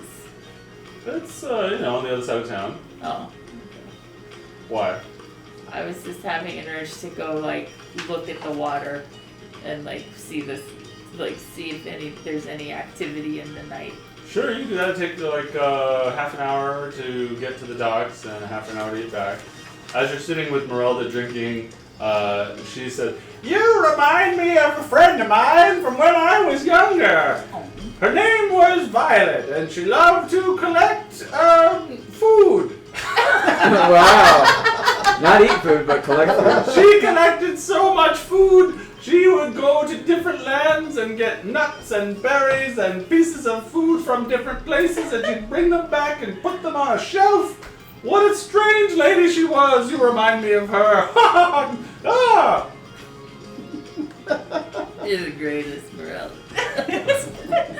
So are you, Anna!" And she- Where was that? Where was that? Where'd you know her from? Oh, from here. I'm from here. Oh, right. Yes. She's long dead because I'm very old. But you remind me of her. That's awesome. In what ways specifically do I remind you of her? Well, you're from another land, and so are her foods. Oh. I see where you're going. I see where you're going. And she drinks some more. Very, very drunk. Yeah. So are you gonna take a tipsy wander to the Yeah, I want to water? take a stroll. She wants to commune with the water and see if there's anything large flying over it or things to see going to prepare for our boat journey. All right. Let's make a Constitution check to find out how drunk you are, Okay. how affected you are by all the drinking. Oh, she's fucked up. She's pretty drunk. She's so drunk. Okay, we are That's a role-playing. five. Don't drown. Role-playing a Five. semi-blackout experience. So you sort of stagger from the tavern, saying, "Gotta check out this water," and Go look at a boat. the other four of you roll perception. Tell me what you get. 19. 24. I got a 7, but my passive perception is 20. 5. Okay, so you two notice you notice her leaving. You notice her stagger towards the door and start out. Una, would you like some companionship? Una, roll perception. Are you gonna be all right walking the streets alone in this condition? Whee! I don't know what that is. That was kind of crooked. Never mind, it's a nothing. Shit. Not a lot. You can't understand what he's saying. It just sounds like, oh no, no, no. You're headed towards the door with purpose, and you can't understand what Lord Hans is saying. Do you think that she's going to be all right by herself? I think we should go with her. Don't you think? Probably. I'll yes. Una, wait for us. We'll go with you on your adventure. So she starts. She staggers into the street and starts staggering down the street to the north. Who all is following her out? I'm Oh following. God, here I am. These three. Hassan, you staying? Yeah, I'm gonna do something else. Okay. Ooh. So you three are following her down the street. She's staggering. Since you're all together, I'm gonna say, do you tell them what your plan is? I'm just mumbling about like, I want to see the boat in the water. Let's roll persuasion to see if you are intelligible. Nope. Probably not. All you guys hear is water. Six. Are Water. you thirsty? She's going to be feeling this. Dragon. So let's see. Roll survival to find out if you're heading in the right direction for the thing that you want. So, It's gonna be. She's got that down. Everything else, but that's a dirty 20. okay, you head right. You head Should be. right to where you need to go. If it's a boat, I know where it is. And she's, bow-legged and strutting back and forth down the street towards the thing. And That was a sailor, you know. are you all I just mean, following? if she's getting towards the water, I'm gonna be like, Hans, do that thing you did with the nearbug. Make her stop. So she's heading down. You want me to cast hold person on Una? Paralyze her? You've forgotten about your hypnotic gaze ability, which you That's can, true. it has no limit on the amount of uses per day. That's yes. I You could could use on anybody at any time. I could do that, but we'd still. Then as soon as I stop gazing at her, she's going to go right back to doing what she wants. So she's like 3/4 of the way there, and you guys see the docks and stuff are like 300 feet ahead. Everything's very dark. Yeah. What is? And what are we? We're just walking down like a street in a village with these like buildings, like these low slung buildings. How wide is the street? Like It's relatively wide. like horses or anything? Yeah, like similar width to this private road here, but it's not trees on both sides. There's little houses on both sides, and as the street heads down, it starts to open up, and you get a little bit of a boardwalk type of situation with some docks heading out, and you see 2 or 3 very large boats sort of rocking back and forth in the water in the night. And there's are you going closer? Yes, sure. I'm following her. There's like a lake beach sort of under the dock, and then there are big wooden docks that go out over the water. So Una, roll perception to see how much of this you actually see.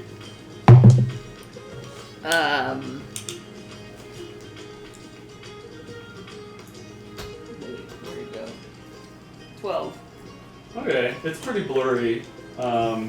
You're not quite exactly sure where everything is, but you know you're in the right place.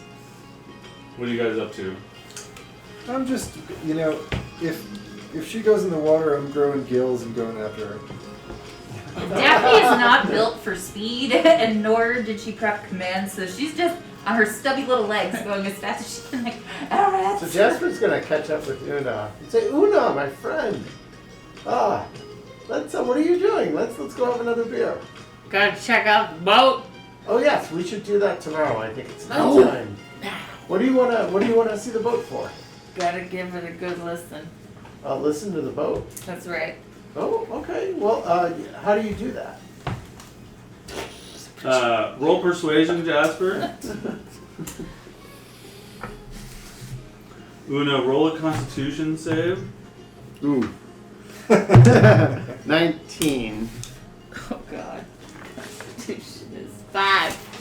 Okay, you barf all over the place. Jasper steps back a little bit. Jasper, roll a dexterity save. He is a dexterous person. 9. You get puke on your boots. Oh, okay. Well, it's a little, but he loves Una. You get puke on your boots, and Una, after having vomited, you feel a little bit more put together. You feel a little bit better, and you feel a little persuaded by what he said.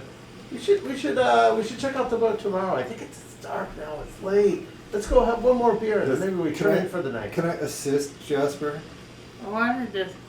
He's already rolled a 19. Alright. I just wanted to see if anybody was messing with the boats, like sabotage in the night, Oh or yeah. if there was anything flying in the sky.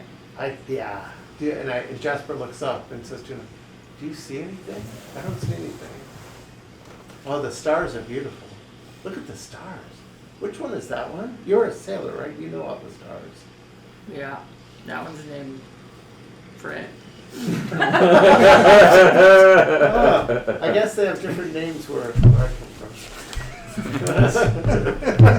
As you guys are doing that, far on the other side of the docks in the dark, you hear a door creak and you hear a voice. Hey, who goes there? You hear hundreds of feet over there. By the docks. Yeah, it's like it's a hut to the east of the docks that is, like 300 feet east of where the docks are, where you guys are standing. Fear not, we're friends. Just taking an evening stroll. You hear, "Get out of here! It's sacred!" Ooh, I think maybe we should go back to Sarah's. Daphne finally catches up. She's like purple, hands on knees, and she's like, come here, and she's gonna like bop you on the forehead and do lesser respiration. wow. It's like you're drunken. That's You are instantly not drunk. That's hilarious. And then she's like, ugh, just You've been doing a lot of healing today. feel like a lot of chasing after children. You are instantly not drunk. Sorry guys, I got spooked, and I wanted to just be near the boat Are you before okay we with that? rode on it tomorrow. Why don't we go get another drink? Now that you're feeling better. No, I'm good. Actually, no, that sounds like a great idea. I'm ready to turn in and study my spells personally. It's been a long day. We've fought so many nasty little creatures today. Yeah, we did. For a second, you think you hear. Okay. But you don't. Shall we head back? I'll offer Daphne a piggyback ride back. She will accept. She's like, And like breathing hard the entire way back. I feel like this has been a big bonding experience. Yes. Everybody heads back to the tavern? Yeah. Okay. Now, what was Hassan doing?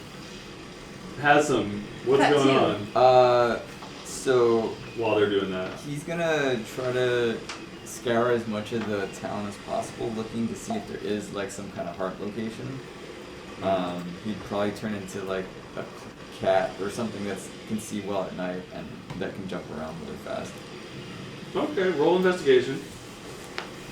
Investigation. Nope. An 8. You don't find anything. You can pick another stat to roll if you want. I would rather do perception. Okay. That would be a 27. Oh my god. You search the whole town from top to bottom. A little cat jumping from roof to roof, Oh. peeking through windows. You see people gathered around a fire having their evening meal. You hop to different buildings that look like they could potentially contain something. You sniff the air with your cat nostrils, sniffing for things and listening for things that are far across the city. You feel that you have thoroughly searched the city, and you find nothing that seems to be a heart location. And you feel thoroughly confident that you have searched. Okay, then I'll just go back to the room and go to bed. Are you changing out of your cat form?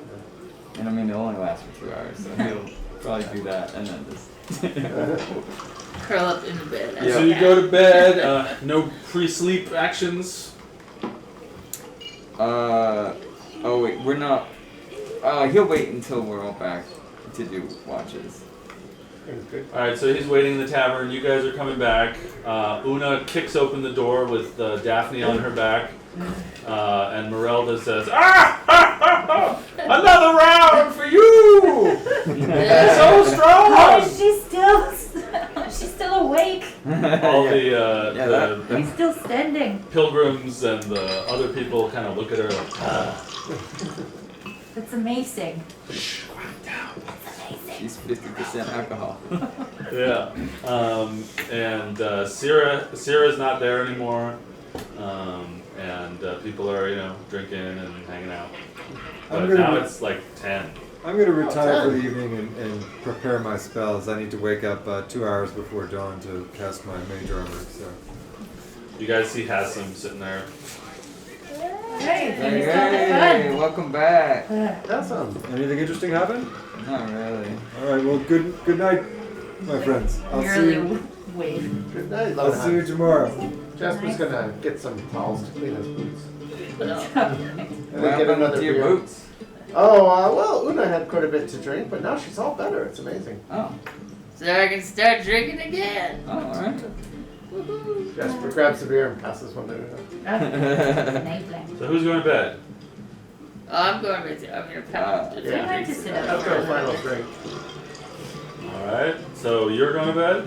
I'm studying. I'm preparing my spells. Okay, so you're hanging out in the common room studying the tavern. Yeah, or my room, whichever. Probably Okay, my you're in your room, you got all your stuff laid out. I've got my studying, little lantern. I'm studying my getting ready. Do we all preparing my want to take a spells. watch?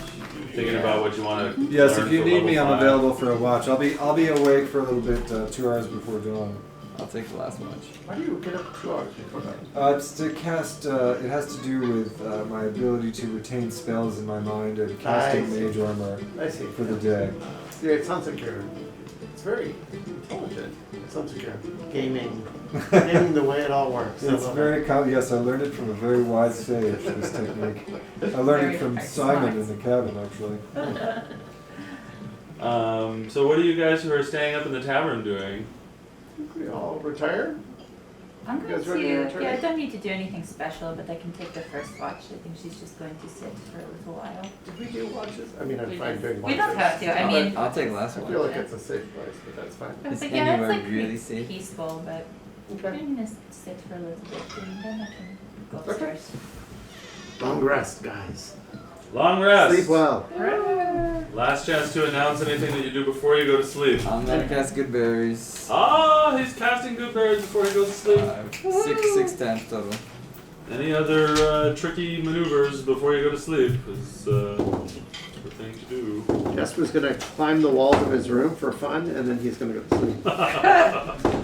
He's gonna use cats, whatever, to shoot around the room and then sit still. Have the zoomies. Yes, So he's gonna have the Zoomies. 2 a.m. totally. That is awesome. Druid is gonna talk to a mouse and ask it what's in all the other rooms of the inn. Yeah. Ask it to describe the color of the bedding in each room. And, Yes. What his favorite food is. yeah.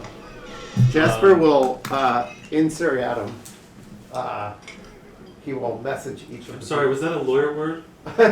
he will, one after the other, message, good night, sleep well. He did that. He's Just conversational. He knew what he wanted to Conversational say and he Latin. said it. Yeah. You just said some Latin stuff. He just, Context clues. he just throwing that out He's just messaging everyone, Yeah. good night, sleep well, I hope you rest up.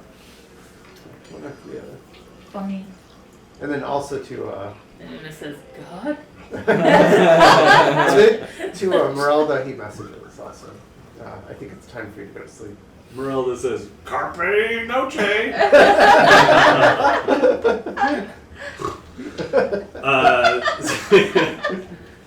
So you guys go to bed? Yeah. Alright, you guys go to bed. Let's take a break. Break. Alright, so you guys wake up. Roll initiative. You guys wake up. And you're awake. Okay. We did it. Mm-hmm. Congratulations, everybody. Yep. Made it through the night. Tell me about your lives. Well, should we go? I give everybody their good berries. Thank you. Thanks, sir. Thank you. Thank you. I'd still like breakfast Well, before we leave. feel free. That sounds like you to me. I'm not gonna stop you doing anything. I'm feeling refreshed. So, team, thank you for coming with me to try to find my cousin. All right. I hope that if we perform this task well and we succeed, we'll have further backing from House Tamerlane to fight whatever's happening. Obviously, also, I'm hoping to get back in the good graces of my house. But I don't know what you all are expecting, but I don't think Entrance is going to come back with us easily. Lord Hans, remind me, so much has happened. What exactly is our objective here? We're kidnapping your cousin? This is something I wanted to talk to you about. Not be that hard. I understand. I don't know why Entrance came to this religious compound. I have no idea, and I've barely met him at a few family occasions, and I don't know him terribly well. But the family wants him back. It is not my intent, if Entrance is happy and free and living his best life, to disturb him from that in any way. You guys are talking in the tavern, Yes. in hushed tones. Yes. As we're served breakfast. Speaking over a bowl of pork, so we're going to, excuse me, this oatmeal is delicious.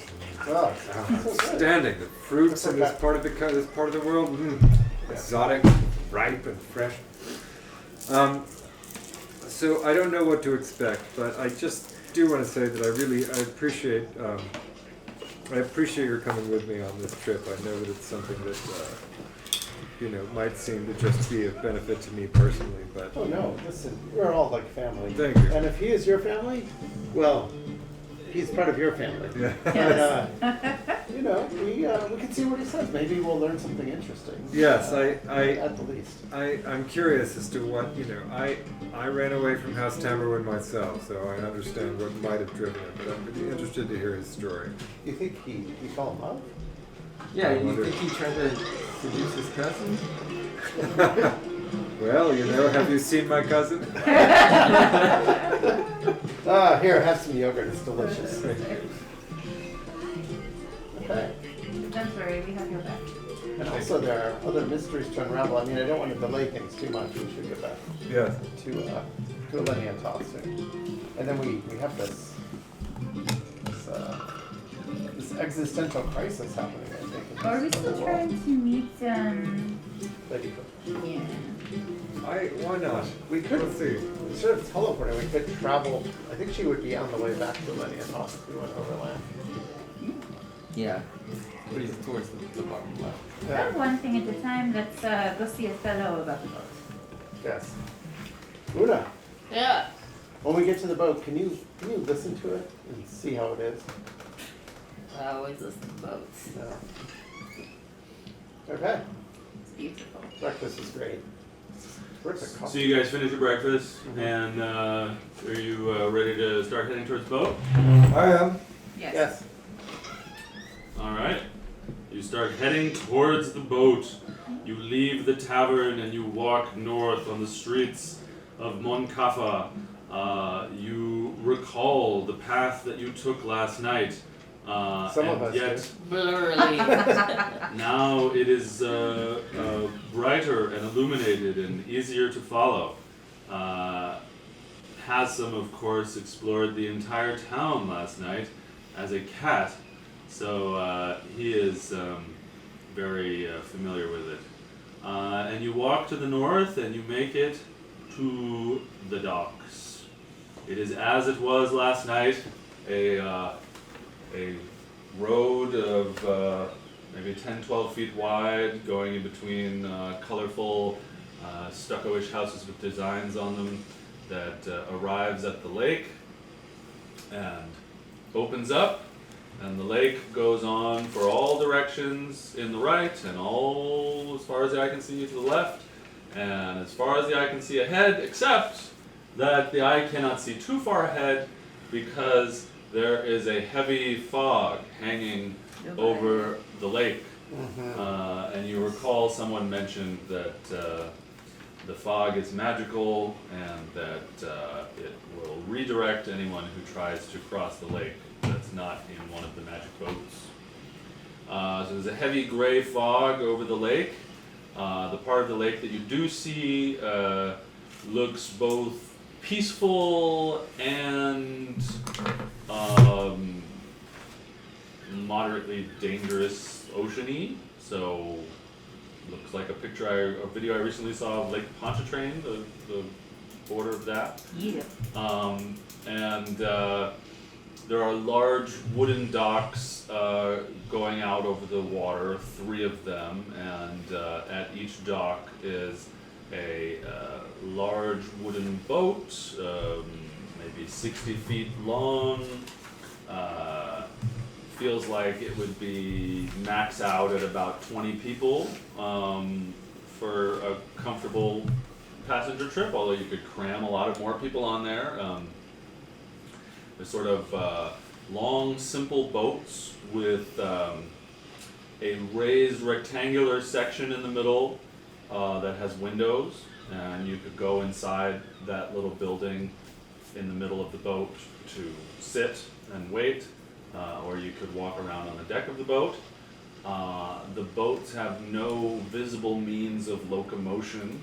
There are no oars or anything of the sort, no kind of motorization, just these long wooden boats floating and rocking at the docks. And you see a line of pilgrims waiting at the docks, and looking like they are, got up very early and are attempting to file onto the boats. And at the head of the line of pilgrims is an old-looking, mangy-looking boatman named Adon. You know this because someone told you that last night. Yes. And from where you're standing, he looks blind. He looks silver. He's basically the Tabaxi Sooty. But even more mangy and blind, and holding a cane, and he's sorting out the pilgrims, taking bags of gold from them and putting it into a pouch and directing them to the various boats. Shall we join the queue? Yes. Who has the token? I have the key. I don't. Oh, you do? I think so. Yes. Yeah. As you get closer, you recognize the voice that shouted from the hut last night. As you hear Adon saying, You go get on that one over there. That's the one to go across for you. Yep. You're going to be on the middle boat there. Where's your fee? Okay. and he's sorting out the pilgrims as you get closer to him. I'm gonna try to nudge Jasper forward, and I'm gonna step on Hans's foot. Sure. Just like he heard, he heard Hans speak, but not Jasper. You heard. Last night. Last night, Hans is. Oh. Hans, yeah. So Yes. look, maybe he's not the best one Sorry. to. No. Yeah, neither of these guys. So, okay. Yeah. I'm gonna message You must- Jasper, ask him about the boat that capsized, see if he knows anything. Kind sir, we would like. Wait your turn, wait your turn. Yes, of course. Gotta be well behaved if you want to go to the Tower of Contemplation. And Certainly. he continues to organize the pilgrims until finally it is your turn. Yes, sir. We would like passage to the Tower of Contemplation, and I present him with the gesture to Una. Sarah sent me. Sarah sent us. Sarah has provided us with this token, which I believe which we are to give to you. Oh! And he sort of feels it with his paw, pressing his We're heroes. He says, "Oh, I haven't seen one of these in a long time. Oh, you must be very special to have received one of these from Syrah." Well, she was very generous and understanding, and yes, and I did want to ask you. We've heard about the unfortunate incident that happened not long ago with the boat being attacked. I don't know anything about that. Is that right? I certainly didn't see anything. You didn't. That must be quite unusual, right? These boats are always so safe. I don't know what you're talking about, young man, but you're welcome to get on a boat. Yes, thank you. Very good. So which boat should we get on? Oh, go on that one over there. And he points to the westmost of the 3 boats, which looks pretty crowded. Yeah, there's just enough room for 5 more people on that boat. Excellent. Okay, west boat's full. You're going to have to wait a little while, sir. He points at some other people. Okay. We head towards the boat. I'll do it. Yes. You get on the boat, and as you all get on the boat, everybody gets on the boat. Una presses her ear to the boat for a while to listen to it. Pass him. more. What's the word? Okay, roll perception. Just gotta listen to the boat. 18. Okay. You can tell that this is the boat that got tipped over. Oh. No. You can feel it within the internal structure of the boat and how it creaks against the water. You tell you anything good, Ina? This is the boat that tipped over. That's good, right? It carries its shame in its planks. That's so sad. Aw, poor boat. It's okay, boat. You can do it. Wow. Well, they say lightning never strikes twice. So. It's probably good I listened now and not last night. I don't know if I would have been as sensitive. So as you step onto the boat, the wall of the boat sort of closes behind you, magically just swinging shut and locking in place. There's some St. Pauli girls. Yes, if only I'd spent a couple $100 more on miniatures. Yeah, need more miniatures. Yeah. So the door sort of magically swings shut behind you and locks in place, and you're standing there.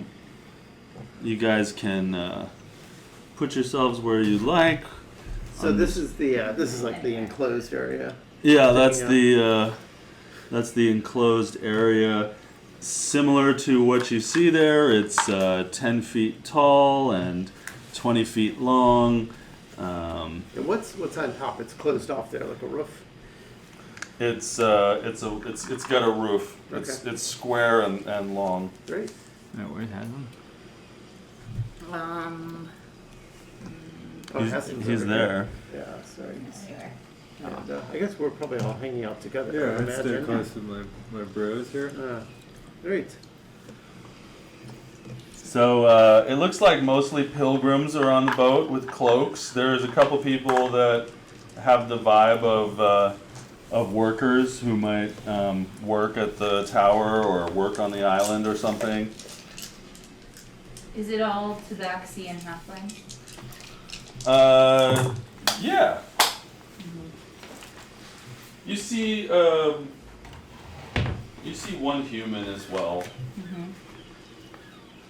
How's Hassan doing? Being this like Trying to stay away from people as much as possible. yeah. Trying to stay away. Away from people as much as possible. Big old classified. I understand, I don't like people either. So after a few moments, you hear a tone like a low bell although you can't discern where it's coming from. But you hear dong, and the boat starts to move. It pulls itself away from the docks and starts to very slowly move out of the water as if expertly piloted by someone, and yet there's no one seemingly guiding it. It's just you and these passengers. The wood seems freshly cleaned and waxed on the boat, as if it were just cleaned and waxed this very morning. And a little group of pilgrims clusters towards the bow. And the boat, goes a few 20, 30 feet away from the docks and the shore, and then it enters this thick gray fog and starts passing through it. If you go to the bow or the prow, the stern, if you go to the front or the back, you see the water churning going under the boat, and you see it churning up, coming out behind the boat. You've really never seen anything leave a clean wake like this, considering the world that you're in.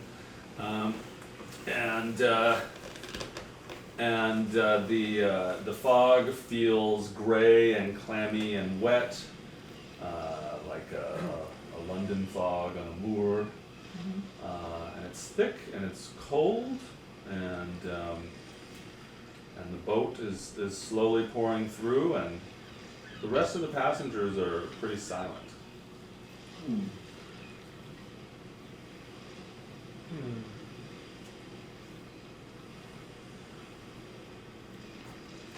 Well, Daphne's going to find a place that is sort of alone, not, it doesn't have to be completely isolated, but so she's not right next to anyone, and is going to let her hair out and just enjoy the breeze.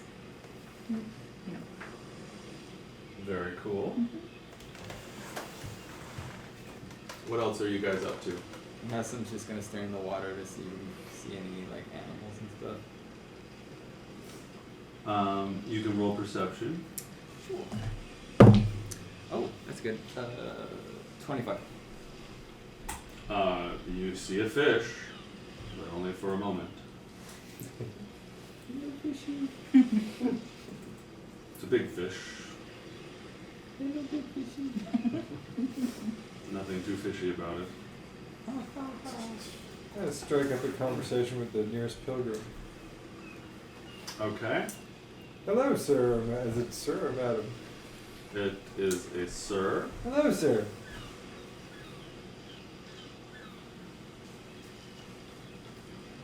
Hello? Is this your first time at the tower? First time at the island?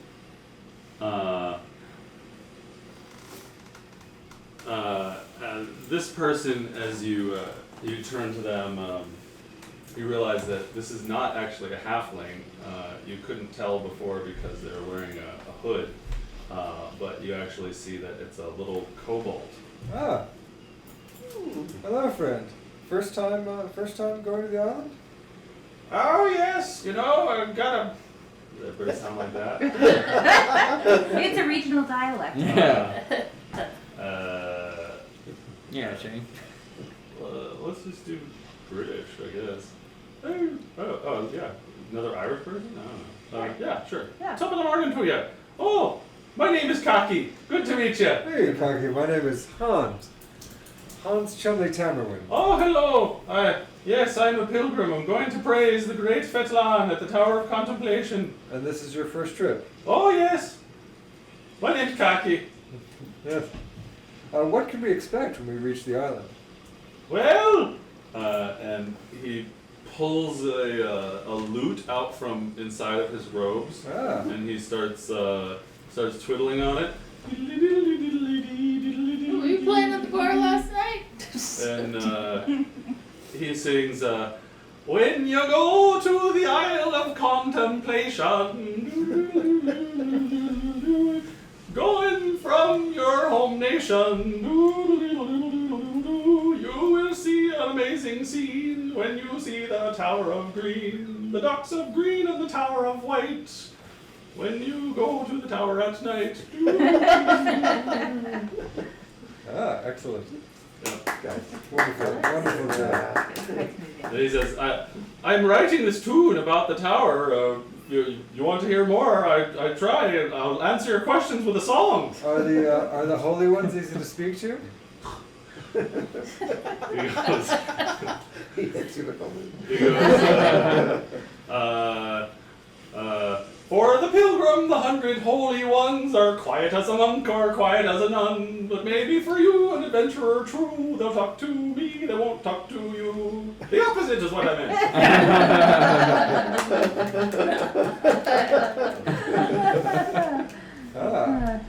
Have you heard about a young man that looks like me being on the island at all? He says, no. Anyone else have any questions for my friend Kaki the kobold? Were you playing at the bar last night? Oh, no. I was sleeping. You know, I want to be awake when I, Oh, hello. Oh, you're a different person, aren't you? Yes. Says the kobold. Yes. Well, you're a different person than the one I was talking to. Oh, you. Yes. Hello. Are you teasing me, Tabaxi? Oh, just in good nature. I thought you were all pacifists. Look at that sword. Is that an antique or? Oh, yes, that's it. I collect antiques like the sword and this musket. Oh my God! Oh, Puts it back. he looks very afraid. He These says, are such interesting items, don't you think? I've never seen a Tabaxi with a weapon. Yes. You hear some other people nearby. Oh, Tabaxi with a weapon. Oh my gosh!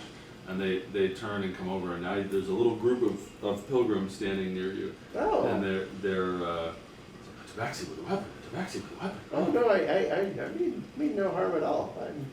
We're all headed to the Tower of Contemplation, right? Kaki says, that we are. You're bringing weapons to the Tower of Contemplation and you're a Tabaxi. Oh my. At that point, another pilgrim chimes in and she says, Javier, can I see this musket here? Oh, look at that. You are a Tabaxi holding a weapon, yes? That is right. I know. It's a strange sight. Do you see this? And another man comes over and he's like, I've never seen anything like this. Yes. And they're all sort of staring at you. Many strange wonders in the world these days. Hassan, roll a d12. 1. Great! Let's see here.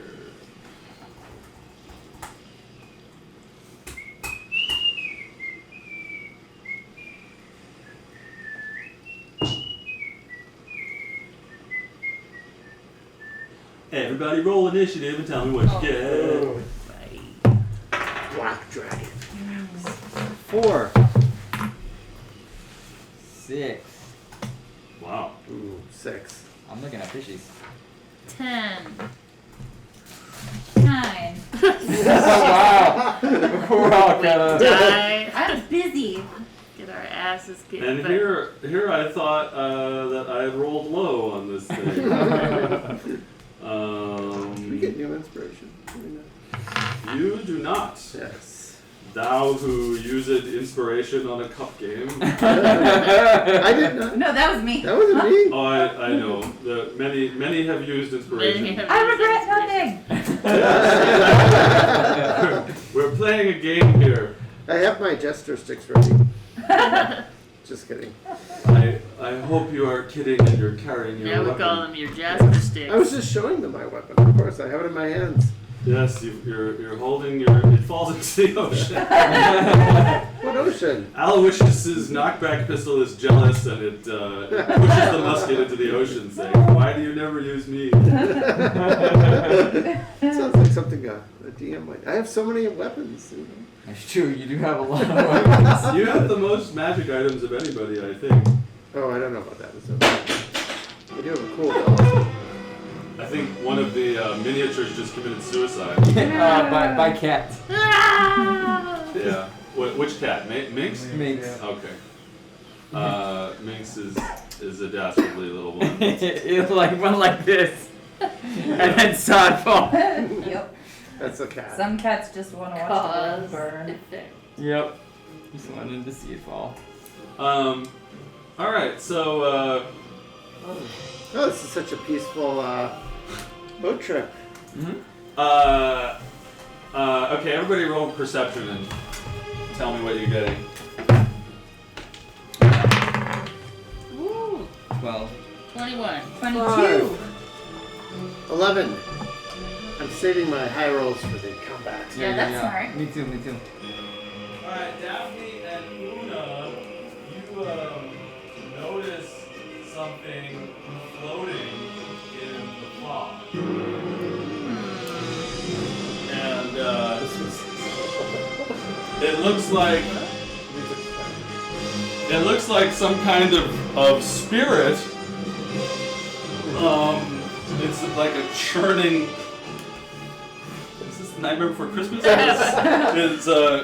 It still looks like a churning, seething humanoid that keeps swirling apart and then coming together. And you see it in the mist. You two do. Luna, You guys can I pass this have around not if you want. traveled much by sea, but this does not seem normal to me. That definitely does not seem normal. Do you see something? Yeah, look. Oh no! See the other. That doesn't seem normal. Like Hans? There's a swirling, turning humanoid, shaping and reshaping in the middle of this fog, floating in front of us. Should we alert the pilgrims? Okay. Everyone, remain calm. Take There's cover! something in the water ahead. It's coming towards us. Wait. Oh my! Or it's to the side of us. I'm sorry. It's floating alongside the boat, Ah. moving at the same speed as the boat, and it starts to turn and look at the boat. And Una and Daphne, who noticed it, who also happened to be first in the initiative order, it turns towards the boat, and you see it turn towards the boat and go,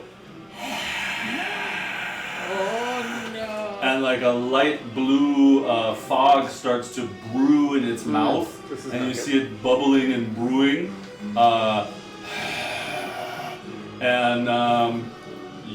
Una, you get to do something if you want. Now, just question, because we're over here. Does it matter where we are? You don't care. That's the boat. That's the water. Got it. That's the monster. Got it. Question.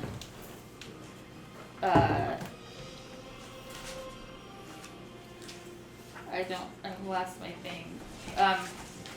Would magic awareness tell me anything about this, what the hell this thing is, or what school of magic, because it says like a magic object, and if it's, or is it just if it's like... That's an action. So you want to use your turn during that action? It's not gonna tell you what it is. It's not gonna tell me what it is.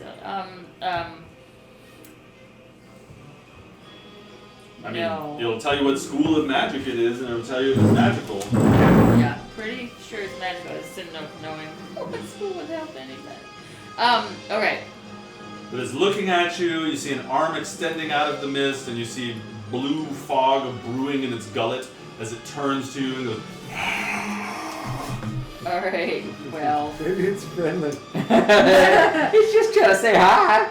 Una being Una is going to, is this something we can get on top of? Yes. Okay, yeah, so Una's gonna scramble up here. It's something you can get inside of and on top of. She's gonna get on top of it, and she's going to rage. Okay, roll a d10. Whee! And she kills That's all the. And kills everyone on the boat. That's a- That's the not it. little, Which one is mine? If she blows a fireball right now, It she doesn't work. might. all the pilgrims. It's an 8. It's an 8. Okay, you gain a +1 bonus to AC, and allies within 10 feet of you do, as long as they're within 10 feet of you. Oh, that's cool. Wait, we don't know that though. Alright. You all see a sphere start glowing around her. That looks attractive. And with the word shield flying out. That looks really good. So there you are, you're up there, you've got this glowing thing around you. And I'm going to, well, for the sake of now being an idiot, she's just going to throw a javelin into the ocean. Ooh. She's gonna throw it. That. How many Like, javelins? harpoon that thing. I have 3, so. Okay, She has 2 now. 10 to, now I'll have 2. roll to hit. Alright, let's see. That's gonna be 16. Total? Yeah, so. X plus 7, 9 plus 7. Roll a 9. 11 plus 5. Oh, and then I get 2 more.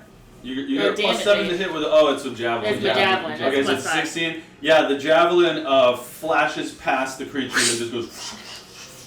And it goes by. The creature's like. The blue bubbling breath starts to bubble and brew. Any other movement or anything? Okay, Daphne, it's your turn. Yeah, she's gonna use thaumaturgy on her voice to make it loud and shout for the pilgrims and the workers to go inside. Okay, tell me exactly what you shout. Travelers to the tower, take cover in go inside to safety. Okay. And then I would like to stay on that side of the boat, but if I could get closer to the inside, so I'm like close to the 10 feet. You're in it. Okay. Yeah, that's great. Thanks.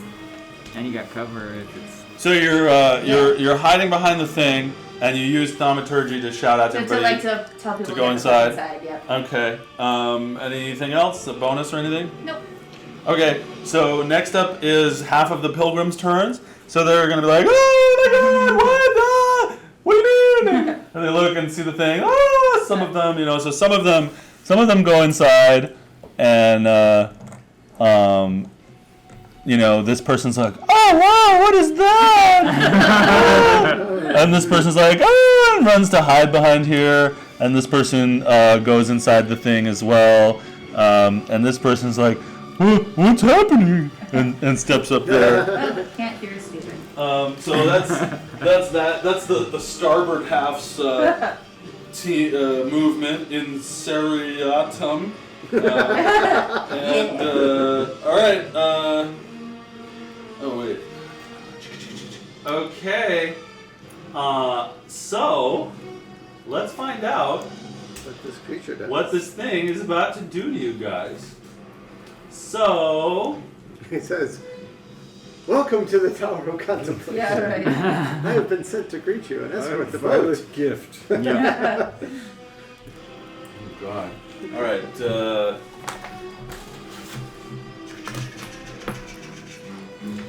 It's going to fly. Where are you guys? 1, 2, 3, 4, and there's a couple people in the passerby. All right, so it's going to fly over here behind the boat. It flies.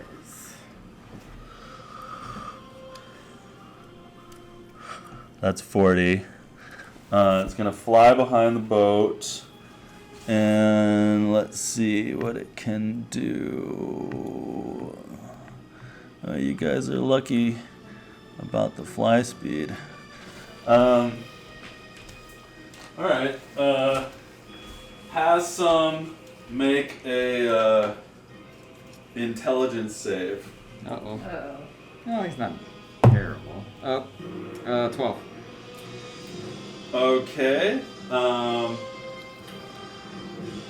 You pass the save, and but it's still going to be pretty bad.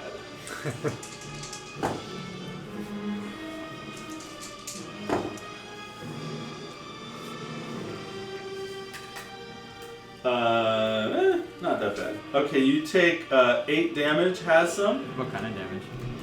It is psychic damage. The blue fog spews out of the mouth of the creature all over the back of the boat, and it seems to get inside of people's brains and cause them pain. And this guy who is standing here is like, ah, ah, ah, ah! And his head just fucking pops. Like a fucking just, and he falls to the deck. His brains dyed blue and spackled all over the ground. And sorry to anybody who I salivated on last time. I think it was just me. And then the Now you see why I stayed in Elenia Toth. and then the creature it spits at you, Hassan. Wow. It growls at you and spits, and it rolls a 16 to hit. Yay!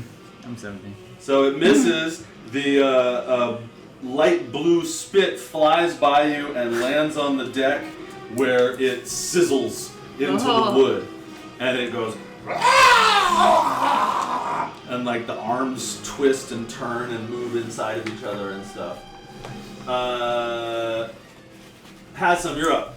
Alright, I'm gonna turn into a giant octopus. Yeah. Very good. Yes. And I'll tag him with my tentacle. Okay, tell me about that. He turns into a giant octopus and he shoots out his tentacles to grab it. Probably not because it's an 11, so I'm assuming that misses. Oh, yes. Alright. Your octopus tentacles streak through the fog and pass through the creature, not hitting it. How high up is it floating in the water? It's 15 feet above the water currently. Alright, and then Handsome's gonna jump in the water. Okay. So there you are in the water. So he'll be underneath it. Since the battle's happening over here, let's move some water over here. There we go. And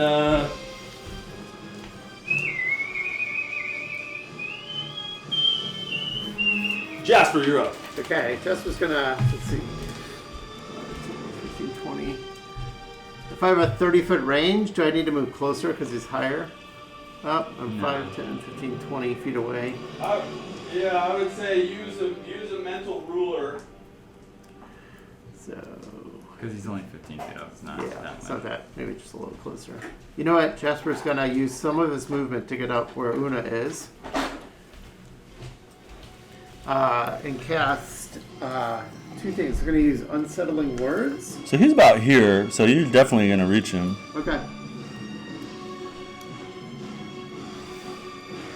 So I'm gonna use unsettling words to lower his saving throw. I'll have to subtract 2. And then I'm gonna cast Tasha's Hideous Laughter. It's a wisdom save, Okay. which you know. Yeah.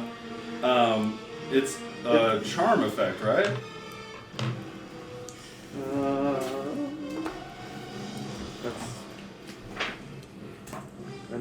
That sounds right. I think can't so. imagine what else it would be. Let me just say. It's an enchantment. Mm-hmm. And if he has an intelligence of 4 or less, it won't be affected. Why don't you roll Arcana before you cast Tasha's?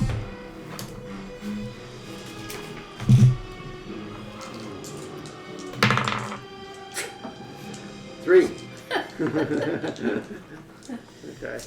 Okay, go ahead and cast Tasha's. I got a good feeling about this one, guys. Okay. This is short to work. Let's make I want to see a wisdom saving throw here. Yeah, it's immune to charm. Okay.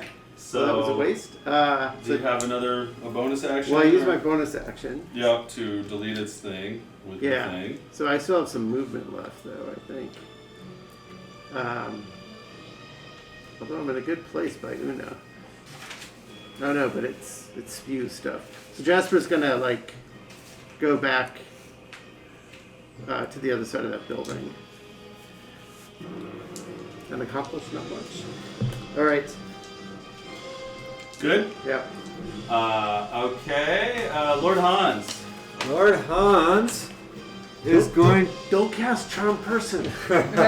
Lord Hans is going to blast a 30-foot cone. Lord Hans brings his hands together and begins to blow on his little vial of meltwater, and tendrils of frost and snowflakes begin to escape from his hands until he takes a deep breath and blasts out a fire extinguisher cone of freezing, crackling cold. Where are you? I'm right here and I'm shooting it up. A 30-foot cone shooting up. Okay. Yes, cone of cold. He's got a 16. Pretty sure you're gonna hit Una. Well then I'll move right over here so I don't hit Una. So Is that not hit Una? that seems good. All right. She's got to make. I think it's a. Oh, watch out! Your phone's falling. Thanks, guys. Yeah. Don't want it to fall and smush everything. Constitution save against 16. Okay. Let's see what this creature's got inside of it. Come on, creature. Come on. Have some constitution, creature. Oh, it fails it. All right, he's Get gonna him. take 22 cold damage. Wait, no, 14 cold damage, Okay. and he is now hindered by ice. So I don't know if the boat's still moving, but I don't know if that means he can keep pace with the boat.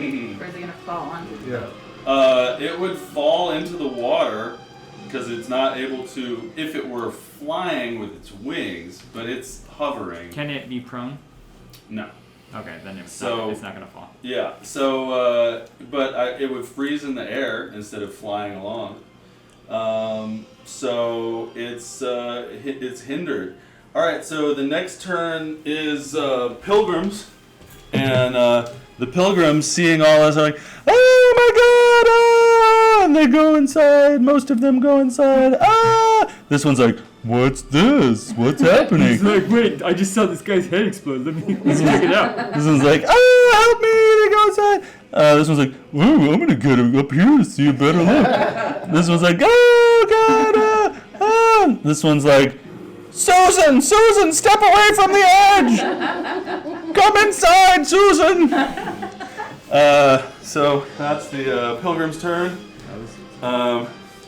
Una, it's your turn. I'm gonna say that the creature moves back because it's hindered. And Una, go ahead. Alright, let me tell you what Una wants to do, and you tell me what to roll. Okay. So Una wants to take her 50 feet of silk rope and tie it to the Fang of the Deep North and try to lasso it and whip crack the thing with the Fang of the Deep North. Wait, what? So she's trying to throw the thing. Step one, roll a dexterity check to see if you tie it well. What's the deep north? It's my Yeah, Fang of the Deep dagger. North dagger that's the one magic Oh, object yeah. that I have. Flying in the deep Nope. north. She makes You a shit knot. you spend your action trying to tie your She's rope like, to the dagger, and you just keep it keeps squishing out of the rope and falling onto the deck, and you're trying to pick it up. And so you've used your action trying to do that. You have a bonus action. Okay, and then with a bonus action, do that. Or do I wanna? Okay, Daphne, it's your turn. I'm just gonna move. I'm sorry, I'm gonna move. Okay. I'm gonna go Yes. get down behind this thing and be like, Yeah. fuck! And You know, then, I forgot to move Hans. Can I move Hans? Or is it too late? Yeah, go ahead. Hans? Daphne, what are you up to? I would like to cast Bane Okay. on the block of ice. That's a charisma 15. It fails. Yes, It is so. baned. Yes. So you know how that works, isn't it? D4 Yeah. on saving throws and attacks. Then I would like to move further Are you back also this moving way, back? so kitty corner from.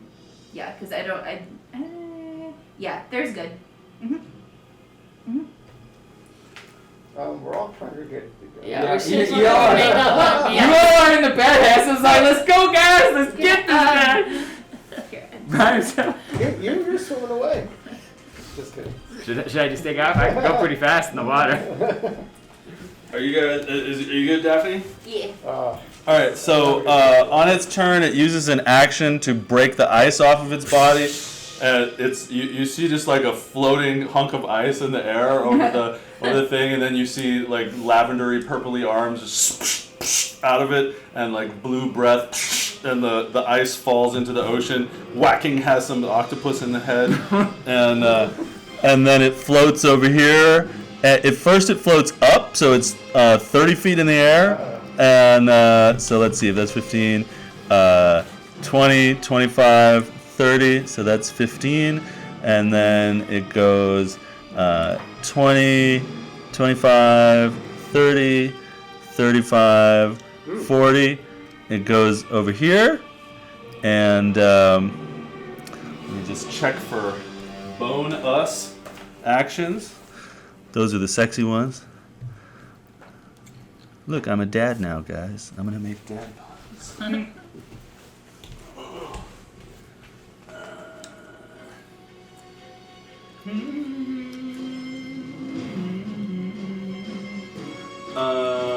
Okay. It is now the pilgrim's turn. The pilgrims stay where they are. Hassam's turn. So it's 30 feet up in the air now? Yeah. How hard is it for me to get back on the boat? You can make a pretty easy dex check to try to octopus your way up onto the boat. Alright, I'm gonna try to go over here and octopus my way up on this boat. Now the pilgrims are gonna think another monster is that was a giant octopus. Probably not. If it's straight, is it? Yeah, like you can 5? do you have a good sleight of hand or anything? 6? I'm gonna say you're hanging off the boat by your tentacles. You can't pull yourself up just yet. On your next turn, you can get up without a check. It's because it was waxed. It's because it was waxed this morning. Yeah, It's slippery. so freshly waxed and clean. He's just gonna go underneath the boat and hide then instead. Okay, so you're hiding under the boat. Jasper, your turn. Okay. So it's 30 feet up. Mm-hmm. 24 if it matters. Good stuff. Oh. Hiding. And Una's up here still? No. Who is that? That's a random just checking things out. Cool. He's like, what's going on, guys? Jasper's gonna get close enough to cast Shatter, since this creature won't be charmed by me. So con save. If it's made of inorganic material, it has disadvantage, but I don't think that applies here. Well, we could get in a long debate as to what is inorganic, but it fails the con save at 14. Okay. So there's a circle of shattering energy 30 feet up in the air. Yes. That just like ripples through it and takes 20 hit points of thunder damage. Thunder! Yes. Describe a little more, please. Okay, as this so 20 damage is taken by this creature. Okay, so there's a sphere of force that's centered right on the creature, and it just ripples through and distorts it and makes a loud thunderous. A shockwave ripples through the boat, and you see ripples and little waves shoot out around the creature. Yes, exactly. Yes. Deep impact. Yes, the heavens boom, and let me just see. And the creature writhes, and you see like streamers of blue fog swirling around it as it goes. Yes, thank you. Perfect. Just adding on. Yeah. And Jasper's going to move 5, 10, 15, 20, 25, I guess. Actually, he's going to be by Una, I guess. And that's it. Oh, a bonus action. Sandwich. Who's gone? Who do I know? Una's gone? No, you haven't gone this turn, right? I think I started it. She's at the top of the order. Yeah. Okay. Well, Una gets inspiration. Alright, you get a bardic inspiration. Don't forget! What is that? That's a D6. You can add to an attack or a saving throw. Lord Hans. Lord Hans is going to cast Chromatic Orb Lightning at this creature. He's going to lift his hand, and from the tip of his finger, a blue ball of crackling lightning emerges and shoots up to 90 feet. Where are you? So I'm right here. Can you see? I Yeah. guess it's only 10 feet down. And that's a natural one. So Oh dear. Did you ever use her? The creature looks Right, down it's at the lightning brewing in your hands and it moves to the side.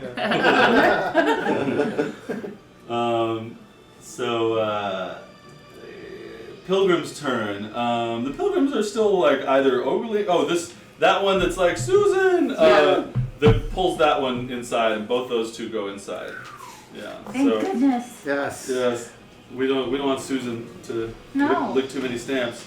Let's see, Una, your turn. I feel like there's not much I can do to help the situation, but she's collecting herself again. So she's gonna go up there.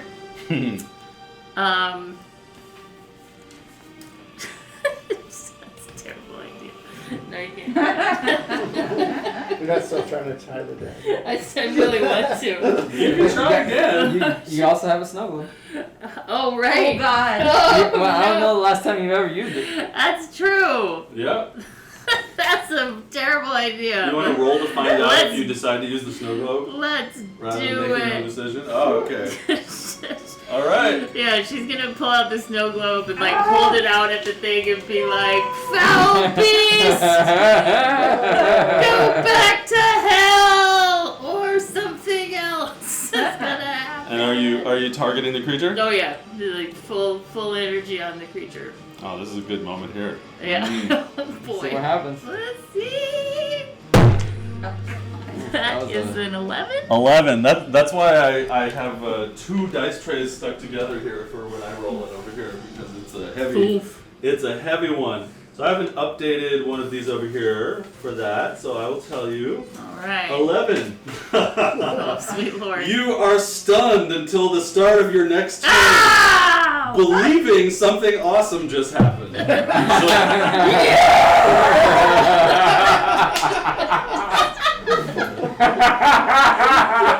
She's just standing on the bed.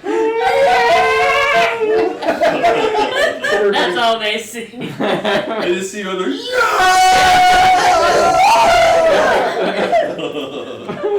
You are welcome. I messaged to Daphne. We have to watch how much she drinks.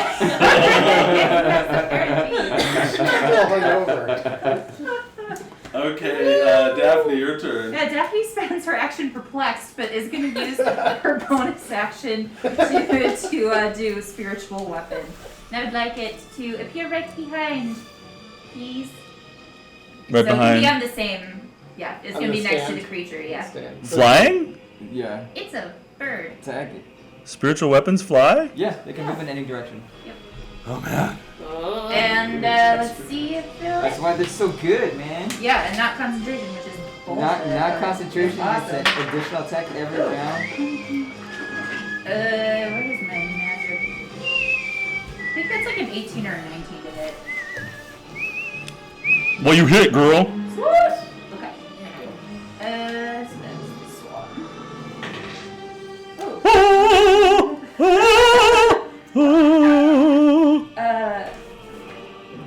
Sorry.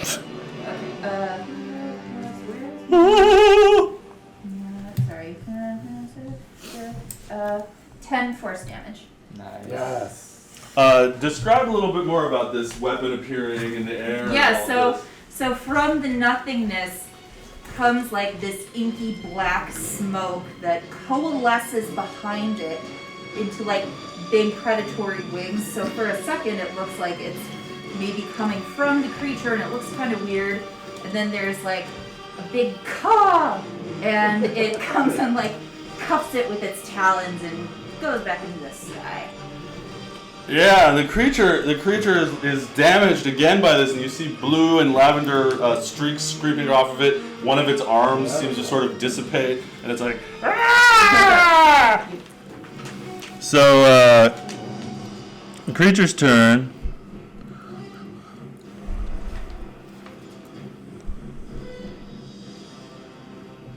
Creature comes here and it blows down a cone onto you guys that affects you three, Daphne, Lord Hans, and Jasper. This time, the fog that comes out of its mouth is green in nature, and it showers down on you in swirling poo-poo. Make a wisdom check as the creature roars and screams. A wisdom save. Yeah, I know. 7. 7. With a +7, I got 10. Una? That was not me, there. right? It's Jasper. Oh, Jasper? 18. Okay, you pass. Una's being awesome right now. I'm still like, She thinks she's defeated it. Yeah. And when Daphne's like being attacked, Una thinks that was her doing it. So those who failed, you two, you have disadvantage on all attacks and concentration checks for 1 minute. Okay. Also, if you cast a spell, you have to roll a d10. If you attempt to cast a spell, you have to roll a d10 first. And tell me what you get. As the green mist and droplets shoot down on you three in a cone, you hear little whispers. Whispers about your greatest fear, whispers about your backstory, whispers about what you think people are thinking of you, and you hear them in your mind, and it's very, very distracting. It's very difficult to keep your head and your cool, and Yozak, whispers in your ear, and Jasper, you're able to shake it off, and you are not affected. You can repeat your saving throw at the end of each of your turns, and the creature, is it just those three over there? Except the guy up. Yeah. The creature is going to spit down at Lord Hans. Blue spittle is hatui at you, and that's a 15 to hit. Should I shield? Yeah. Yes. Yeah. Shield! Are you wearing your mage armor? I am, so my shield takes me to 19. Great. So the blue stuff spackles into your shield, and you hear your shield sizzle as it goes on it, and that's the end of that thing's turn. It is the pilgrim's turn, and you know what? I'm just gonna say that this guy was affected as well by the green stuff, and he was like, "I'm not! No, I'm not! No, no!" And he jumps into the water and dies. He drowns, screaming. Let's see. This guy's like, "Holy shit!" And he goes inside the thing. He stops looking, and this guy's like, "Oh my god, was that an octopus? Wow! Hey, octopus, are you gonna help us?" Here, let me give you a hand. He said, "Octopus, if you're still there, I'll help you up." All right, Hassan, it's your turn. Alright, well, if you'll help me up, I'll try to get up again. Do I have to roll again to get up? No, you go up there, and the guy is like, "Octopus, I got you, man!" Oh. You wrap your tentacles around his hands, and you pull yourself up, Yeah, you can launch him. and he does not fall into the water and drown. Great. That's quite a scene. Because I'm a giant octopus, would this be 10 feet to get to here? From here to here? I don't know. I'm gonna have to get that giant octopus mini. Are you 10 by 10? You think? Yeah. Well, each 5 feet is 5 feet, so it's still 10 feet. Okay. So if you're here, it's 5, 10, 15. Well, I just go diagonally. Yeah. So I think you went about 15 feet, and this guy is still 30 feet up, so you could try to reach him if you have enough movement left to get near him. I will. Is that it?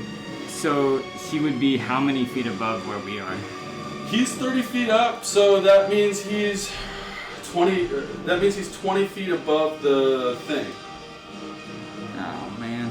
but just for flavor, I'm gonna say you can jump 5 feet and attack me 15 feet. Alright, I'll try to do that. Tentacle. Oh, and that one. Oh, wait. Halfling. Nothing. Ah, it doesn't matter anymore. Describe what's taking place here. The giant octopus like gets on the ship with the guy's help. He's like, and then he like climbs up on the thing like all fucked up, and then like jumps in the air and just shoots tentacles like everywhere. And then just lands on the thing and he's just shaking his head like that. The octopus just like shaking his head at the end. It's like, fucking never done this for him before. Alright, Jasper, your turn. How does this creature look? Just. It is substantially dissipated from when it first showed up, but it's still there. Okay. Jasper reaches back into his backpack and pulls out a scroll and opens it up and recites Guiding Bolt. That's cool. So 120 feet, ranged spell attack. He utters some words and makes some gestures and says... Hamana? Yeah, it says... He says some Latin? Radiant inseriatum die mortis. Noche.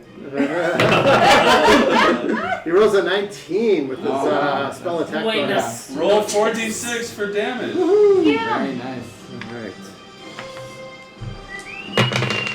Okay. 6. Oh, that's not great. 8 radiant damage. 8 radiant damage. Yes. Okay, Next person has it's not dead yet. Okay, and that's right. Whoever. Next person has advantage The next time if they don't have disadvantage. Yeah. Everybody. Actually, doesn't everybody have advantage until my next turn? Yeah, the next person Yeah. to hit it has Yeah. advantage on it because it's now glowing. Yes. Do you want to add any further description to this? Yeah. So he likes the thunder so much that now he decided to bring flashes of light streaking towards the creature and piercing into it, and color just like bursts forth from the creature and dissipates into the air. The creature is writhing in agony. It's true, and it's bright. It's glowing now. Yes. I'm sorry. I'm not done though. 25, 30. Jasper goes over here. Yeah, not done. Lord Hans, it's your turn. You have disadvantage on all attacks and concentration checks, and if you cast a spell, you will need to roll a d10 and tell me what you get. But does my advantage, if I attack it with a spell, cancel out my disadvantage? Yes. You know what? I'm going to go ahead and just chill touch it, I think. Neat. Okay. So he's doing a spell, you roll a d10. Roll a d10. Should I do that first before? Sure. Alright. 10. Good old stamina. Okay, it's working. And that is going to be 18. Okay, roll your damage. Chill touch is, I believe, 1d8. Roll your d8. Been a while. So cute. It's a classic. That's a 2. Every little Okay. Got helps. it now. Describe the damage that you managed to inflict despite the extremely distracting thoughts surrounding you and running through your head. Hans is listening, and it's your family hates you, the party hates you, everybody hates you. They're all gonna hate you. They're gonna hate you forever. It's not scrolls. Scrolls.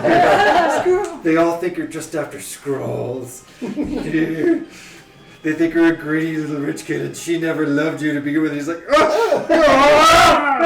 and he reaches out with his hand, and reaching in desperation, a skeletal hand emerges from it and grasps the entity and holds onto it irritatingly, causing extremely minor damage and preventing it from healing itself. It's looking very fucked up now.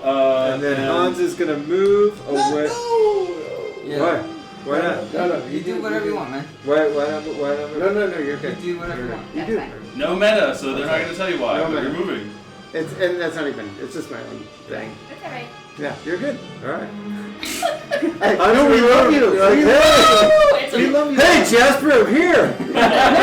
Alright, Una, You guys like me, right? It's fucking awesome. it's right your now. turn, Una. You come to it, and you You think guys something see that? amazing just happened. Yep. Is there a giant And octopus? it's behind you. Yeah. Did I make this octopus? There's a giant octopus right next to you, and the thing is behind you now. Oh, hey, roll a d20.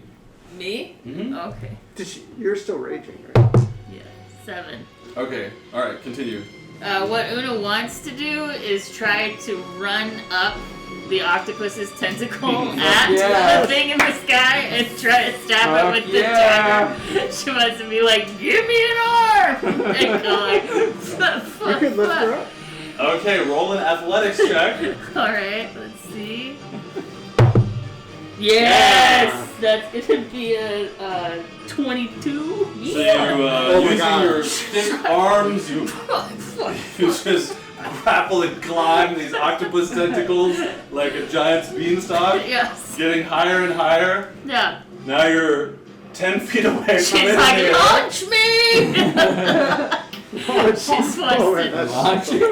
to get launched at it. So, I'll say roll acrobatics octopus. Oh, this is fantastic.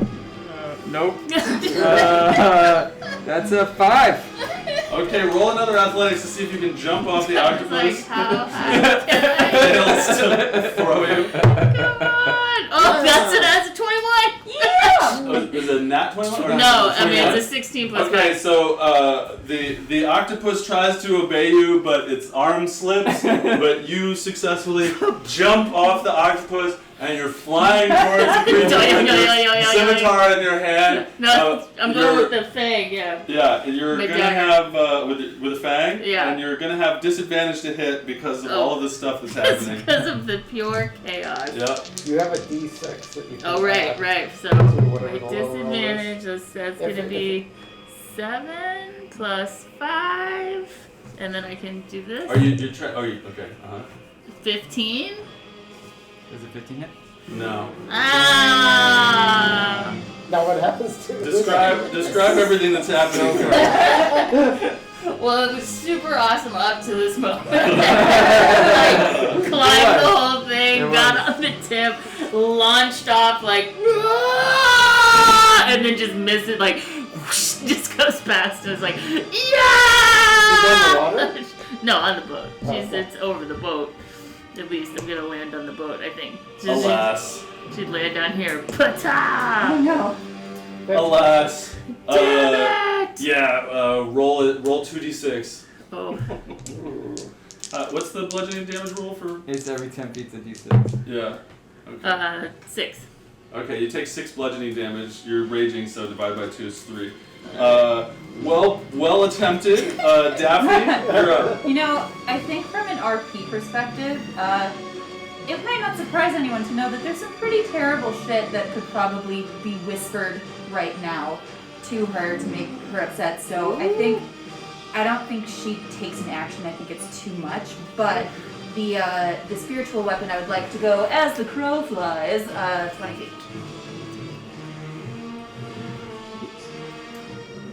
That's the one drawback on spiritual weapon. We were just talking about how amazing it is. The speed is 20 feet. Yeah, so but otherwise it would be like ridiculous. Yeah, right? otherwise it's way too It is strong. relatively ridiculous. Mm-hmm. Okay.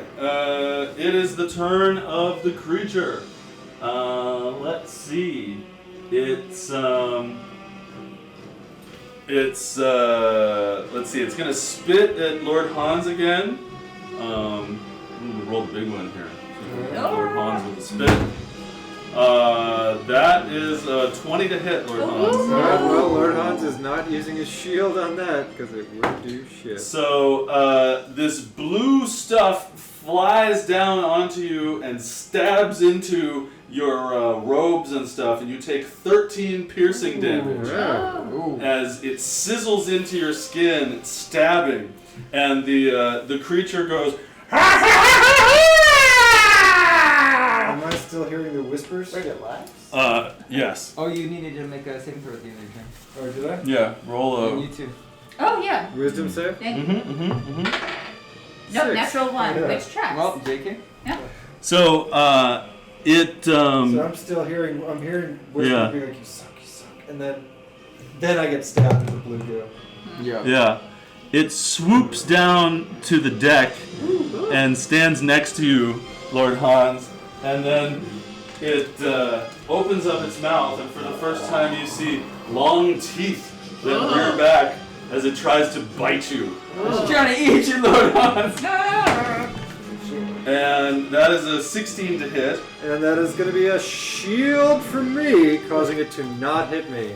It looks like metal, steely fangs inside of this foggy creature that ping into your shield and stick there, and it like one of its teeth falls out. It goes, Does it have eyes? Yeah. But it can't be charmed. It's it has what you see what look like eyes, but you don't see actual eyeballs floating there. It is you think it's immune to charm. Okay, Hassan. Alright, octopus. Oops. Sorry. Alright, let's attack this guy. Does he 15 hit? No. God damn it. Jasper, kill this thing. Okay, Jasper.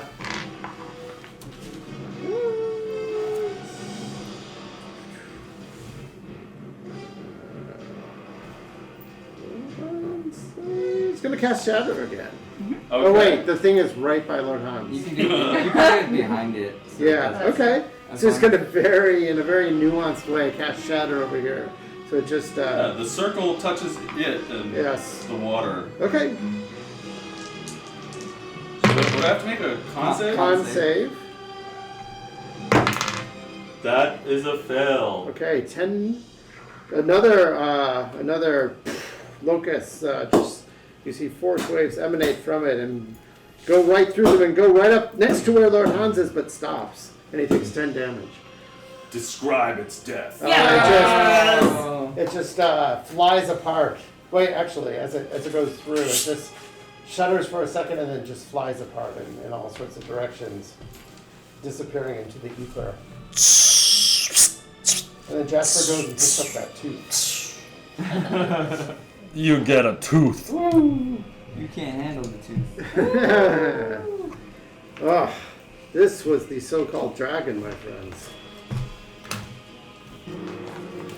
Or something connected to it. I mean, the Simon the Woodsman described seeing an actual dragon. Oh, that's true. It was Yeah, huge. that was way huge. Not That's compared true. to this thing. Okay. But it's the same, the This was lavender. flying in lavender. Yeah. How is everyone? Is there any... Whispers. Lord Hans, are you okay? Is there any way Oh, that Jasper, dive my in and friend. save Yes, that one yes. guy who fell off? I'm badly hurt and very demoralized. You did so well. The spells you cast did the trick. Thank you. Good job, and whatever Una did, that was You see that fantastic. awesome move I did? You on summoned the top? octopus. That was amazing. Are there any pilgrims that somebody should go and reassure the pilgrims? I'll go do that. The Great octopus berries. walk over and- Everything is okay, Opens the everyone. door. So just so you know, we are now at 10. Yeah. I'd love to still do checkouts. So any further winding down you want to do before we stop? I'm gonna eat myself about 12 good berries right now. If it's a movie, when Jasper asks, "Is everyone okay?" it's a smash cut to Daphne's face, and it is wet, and it's unclear if it's sweat or tears or both. But wipes them on her sleeve, but back to neutral. Yeah. What do we think that was? What was that? Says someone. So it's that tricky point from Can the I do, slide. does Hans have any knowledge of what kind of creature this might be? Well, you already rolled Arcana once, and that was a 9, so you can roll History. Did I roll Arcana for it? Not for this thing. That was for something. It's for the dragon. That's a natural one. Well, you can try Arcana once, and you can try Nature once. Alright, Arcana is going to be a 9. 11. You can try Religion once. 4. Una is a sailor and has encountered all sorts of creatures in the sea. All right, you get a Nature check. Not Come on! Here it is. Here it is. Come on! That's a natural 1. Checks out with It was a goblin! Yeah, you guys don't know. That was an angry cloud. You guys don't know what it is beyond everything that you experienced. You know, you have all the information that you observed. Not only that, we have this tooth. Yes. So, are there any final wrap-up-y things that your characters want to do after the battle has ended, so that when we pick up, we can just say you're standing on the boat and you're on your way to the thing? Daphne, did you heard those horrible Eat 3 voices? good berries. Yes. It's all right, my friend. It's all right. Yes, but I'm all right. It's like very stammery. Like, have we checked on everyone else? The stupid ones that did not go inside, and but just like rattled. Una, what do you get to say or do? I'm gonna throw the guy whose brains blew up overboard. Oh yeah. And you say to the true grave of the sea. Yeah. Contemplate. To the true grave. Contemplate this. Are there any mechanical things you want to do? Healing things? Anything like that? That was hot. You ate all of how many? Yeah, are you where still- are are you Do still need more hurt? good berries? I need one more hit I point can- to be full. Oh, I can give you a good berry. Thank you. I was gonna offer you cure wounds, but I'm not gonna do it for one hit. Yeah, I can just do it. So the other pilgrims come back out on the boat, and they are visibly shaken. They see the spackle of brains on the deck, and one of them is like, "What happened to Joseph?" And everyone is cowed and scared. The kobold bard does not play on his instrument. And the boat continues quietly through the fog. Shall we end there? Yes. Yes. Yay. All right. Let's move to checkouts. If you could please say something you enjoyed about the session, something you enjoyed that another player did, and either something you're looking forward to or something that you really want to have happen. Oh, Why don't you okay. start? Okay. There was a lot to really like. I don't want to take too many people's things, but the overall would be I love everyone leaning in to the RP and to not be afraid to look silly. And I appreciate Tim, you being a good sport during three handy. Monty. Yep, and love the simulacrum of Jake and Aaron, and yeah, I don't know. For next time, I think it'll be really interesting to see if we do meet another Tamerwin. Like, what are we getting into? Has he been Nexiumed? Like what's the deal? So that'll be fun. Sir? Oh, it was wonderful. I couldn't believe when you called time. That's right. The time flew by. The last combat was just magical, and I think seeing Una, who was confronted with the inability to fight in traditional ways, like go for the globe and then run up the octopus's arm and just like, yeah! And in neither case did it have the intended effect, but it just added so much to the whole experience. It's wonderful. Yes, an inspiration for Una for running up the octopus tentacle and jumping into the sky and using her globe. Well, Very good. Snaps to Michael too for turning into an octopus in anticipation of fighting in the water and having to figure out in the air. And never doing a single thing the whole time. And But you tried. inspiration to Daphne for the RP. Oh, thank you. Yes. Did you finish the things? Yeah, well, I'm just really looking forward to getting to the island and seeing what you have in store for us there. There is much in store, my friend. Yes. Timothy. That was a great session. I loved how combat heavy it was, and how it was against very two diverse sets of opponents, both with very nasty things going on and very nasty capabilities. one of which specifically targeted poor Lord Hans to do his best. So yeah, I fucking loved it and thought it was a very exciting session. Things other folks did. Daphne, I loved the 3-card Monte game. I loved the way that went down. It was so perfect. And the dice roll, it seems like whenever we do some goofy roleplay shit, like the dice always cooperate by giving them the most dramatic possible roll. So that was fantastic. Jasper, I love your warm-hearted good nature. Something about it always shines through. David, I'd be surprised in real life if I learned that you were actually an asshole, because you're such a good, you have this there's such a good energy. Una loved your drunken role play. Hassim, I always love how the character does not have more intelligence than is on his character sheet. He is like Hassim strikes me as like guys that I knew in Santa Cruz, if that makes sense. And then guys. Santa Cruz is great. Yeah. We're heroes. Yeah. Yes. And then Jake, I loved the cabin dwelling version of you, and I know exactly what you're doing, and I know exactly what that cabin looks like, and I know exactly what you're doing in it, but I won't tell. Speaking of which, if you want to see something very soothing on YouTube, there is this Azerbaijani family that cooks things in a cabin in Azerbaijan, and they have like little puppies and little chickens, and the lady is cooking these very traditional things while the guy goes and like hammers things, and there's flowers. It's very nice. Awesome. Yes. Who still has their inspiration left after this session? I think I'm the only one.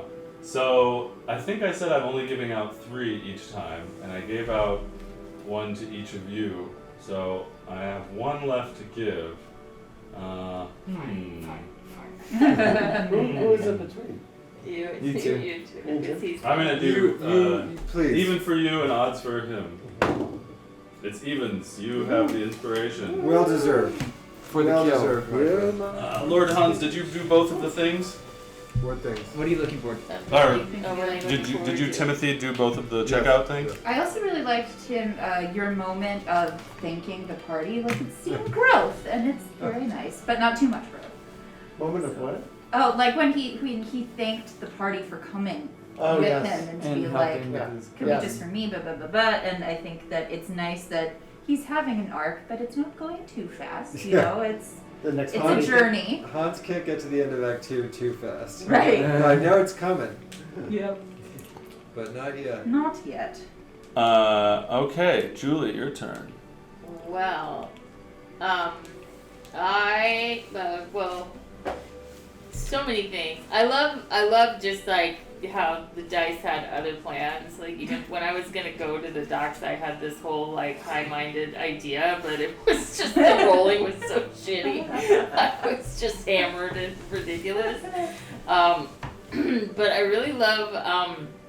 I really love Daphne's. I just love to concur with the role playing, and also just like the details and subtlety and the things that she remembers and picks up on, and like the social interactions or secrecy or all of it is so great. Yeah. And every time Hans casts a spell, I just wait with delight for the excited description of what's gonna happen and how it goes, and his enthusiasm is so wonderful. And I love, and just the fucking octopus going completely uselessly wrong was still absolutely delightful. Or just right, and it just went so right.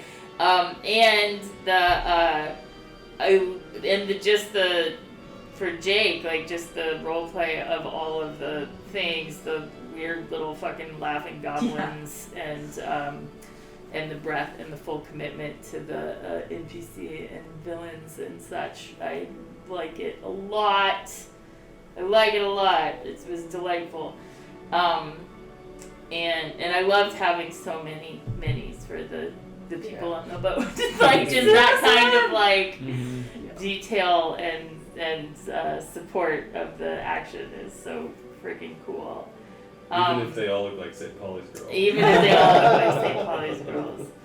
And like the humanity of Jasper and him trying to be sensible at times and being like, come on, wouldn't you like to just come back and have a drink? Like, come on.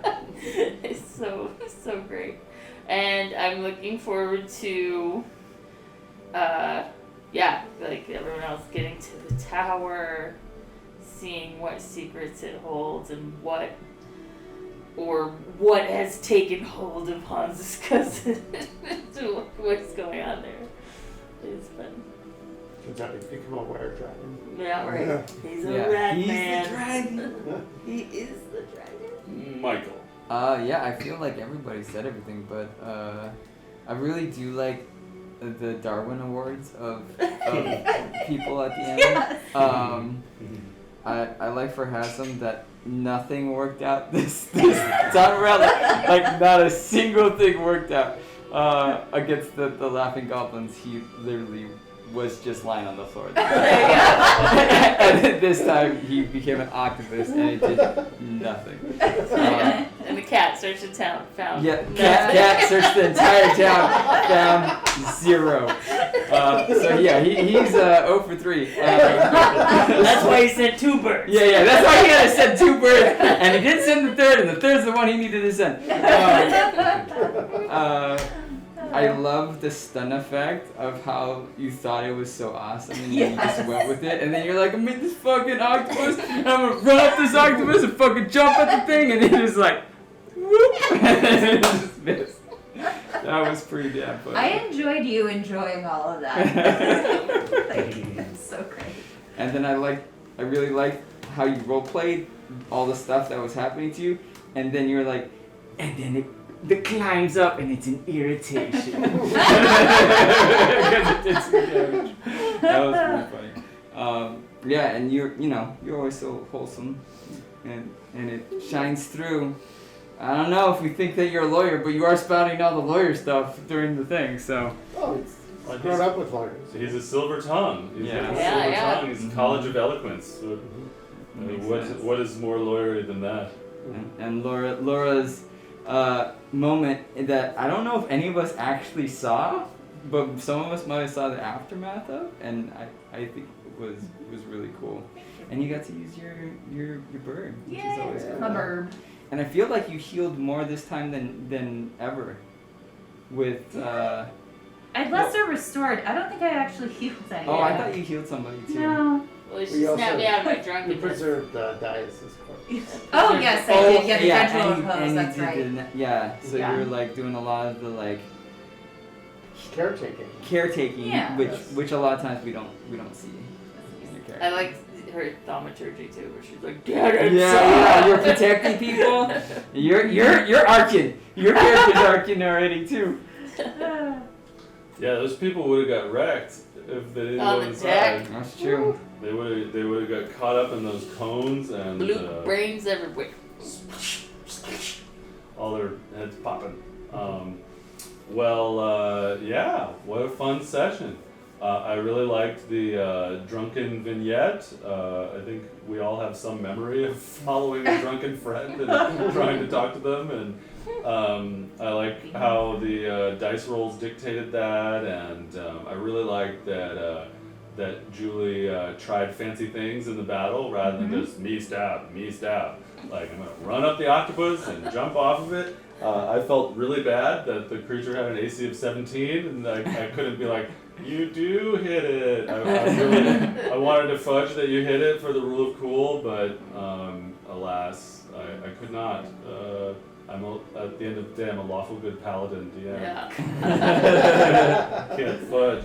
But yeah, a lot of really fun flavor in the battle, and I'm glad you guys enjoyed meeting Bizarro Jake and Aaron. Yeah, I'm glad you figured out the nilbogs, how to kill them, and used up the reaction so that you could get some damage in. And I had a blast. So good game, everybody. And I love our 1-2 on that no bar. What's Whole that? person. Yeah. we're back. Yeah, hold person So was a let's see. smart move because obviously they're negating damage, but they're not negating being held. So next time we're playing is on Mother's Day at 6 p.m. And I think we all checked in, so we're gonna do that, and City will be here, and it'll be fun. So thanks everybody.